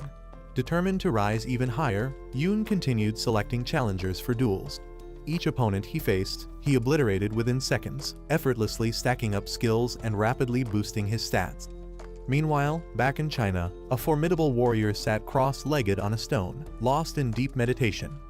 Just then, a servant approached him with urgent news stating that Master Sunhak had been eliminated. The servant relayed Sunhak's final words, revealing that he had been defeated in a place called the Earth Dimension. Before the conversation could continue, a monstrous beast suddenly launched an ambush. However, the black-haired master barely flinched. With the precision of a god, he wielded his blade as if it were Thor's hammer. His aura flared violently as he leaped high into the air, then descended like a meteor, impaling the beast's skull and annihilating it in an instant.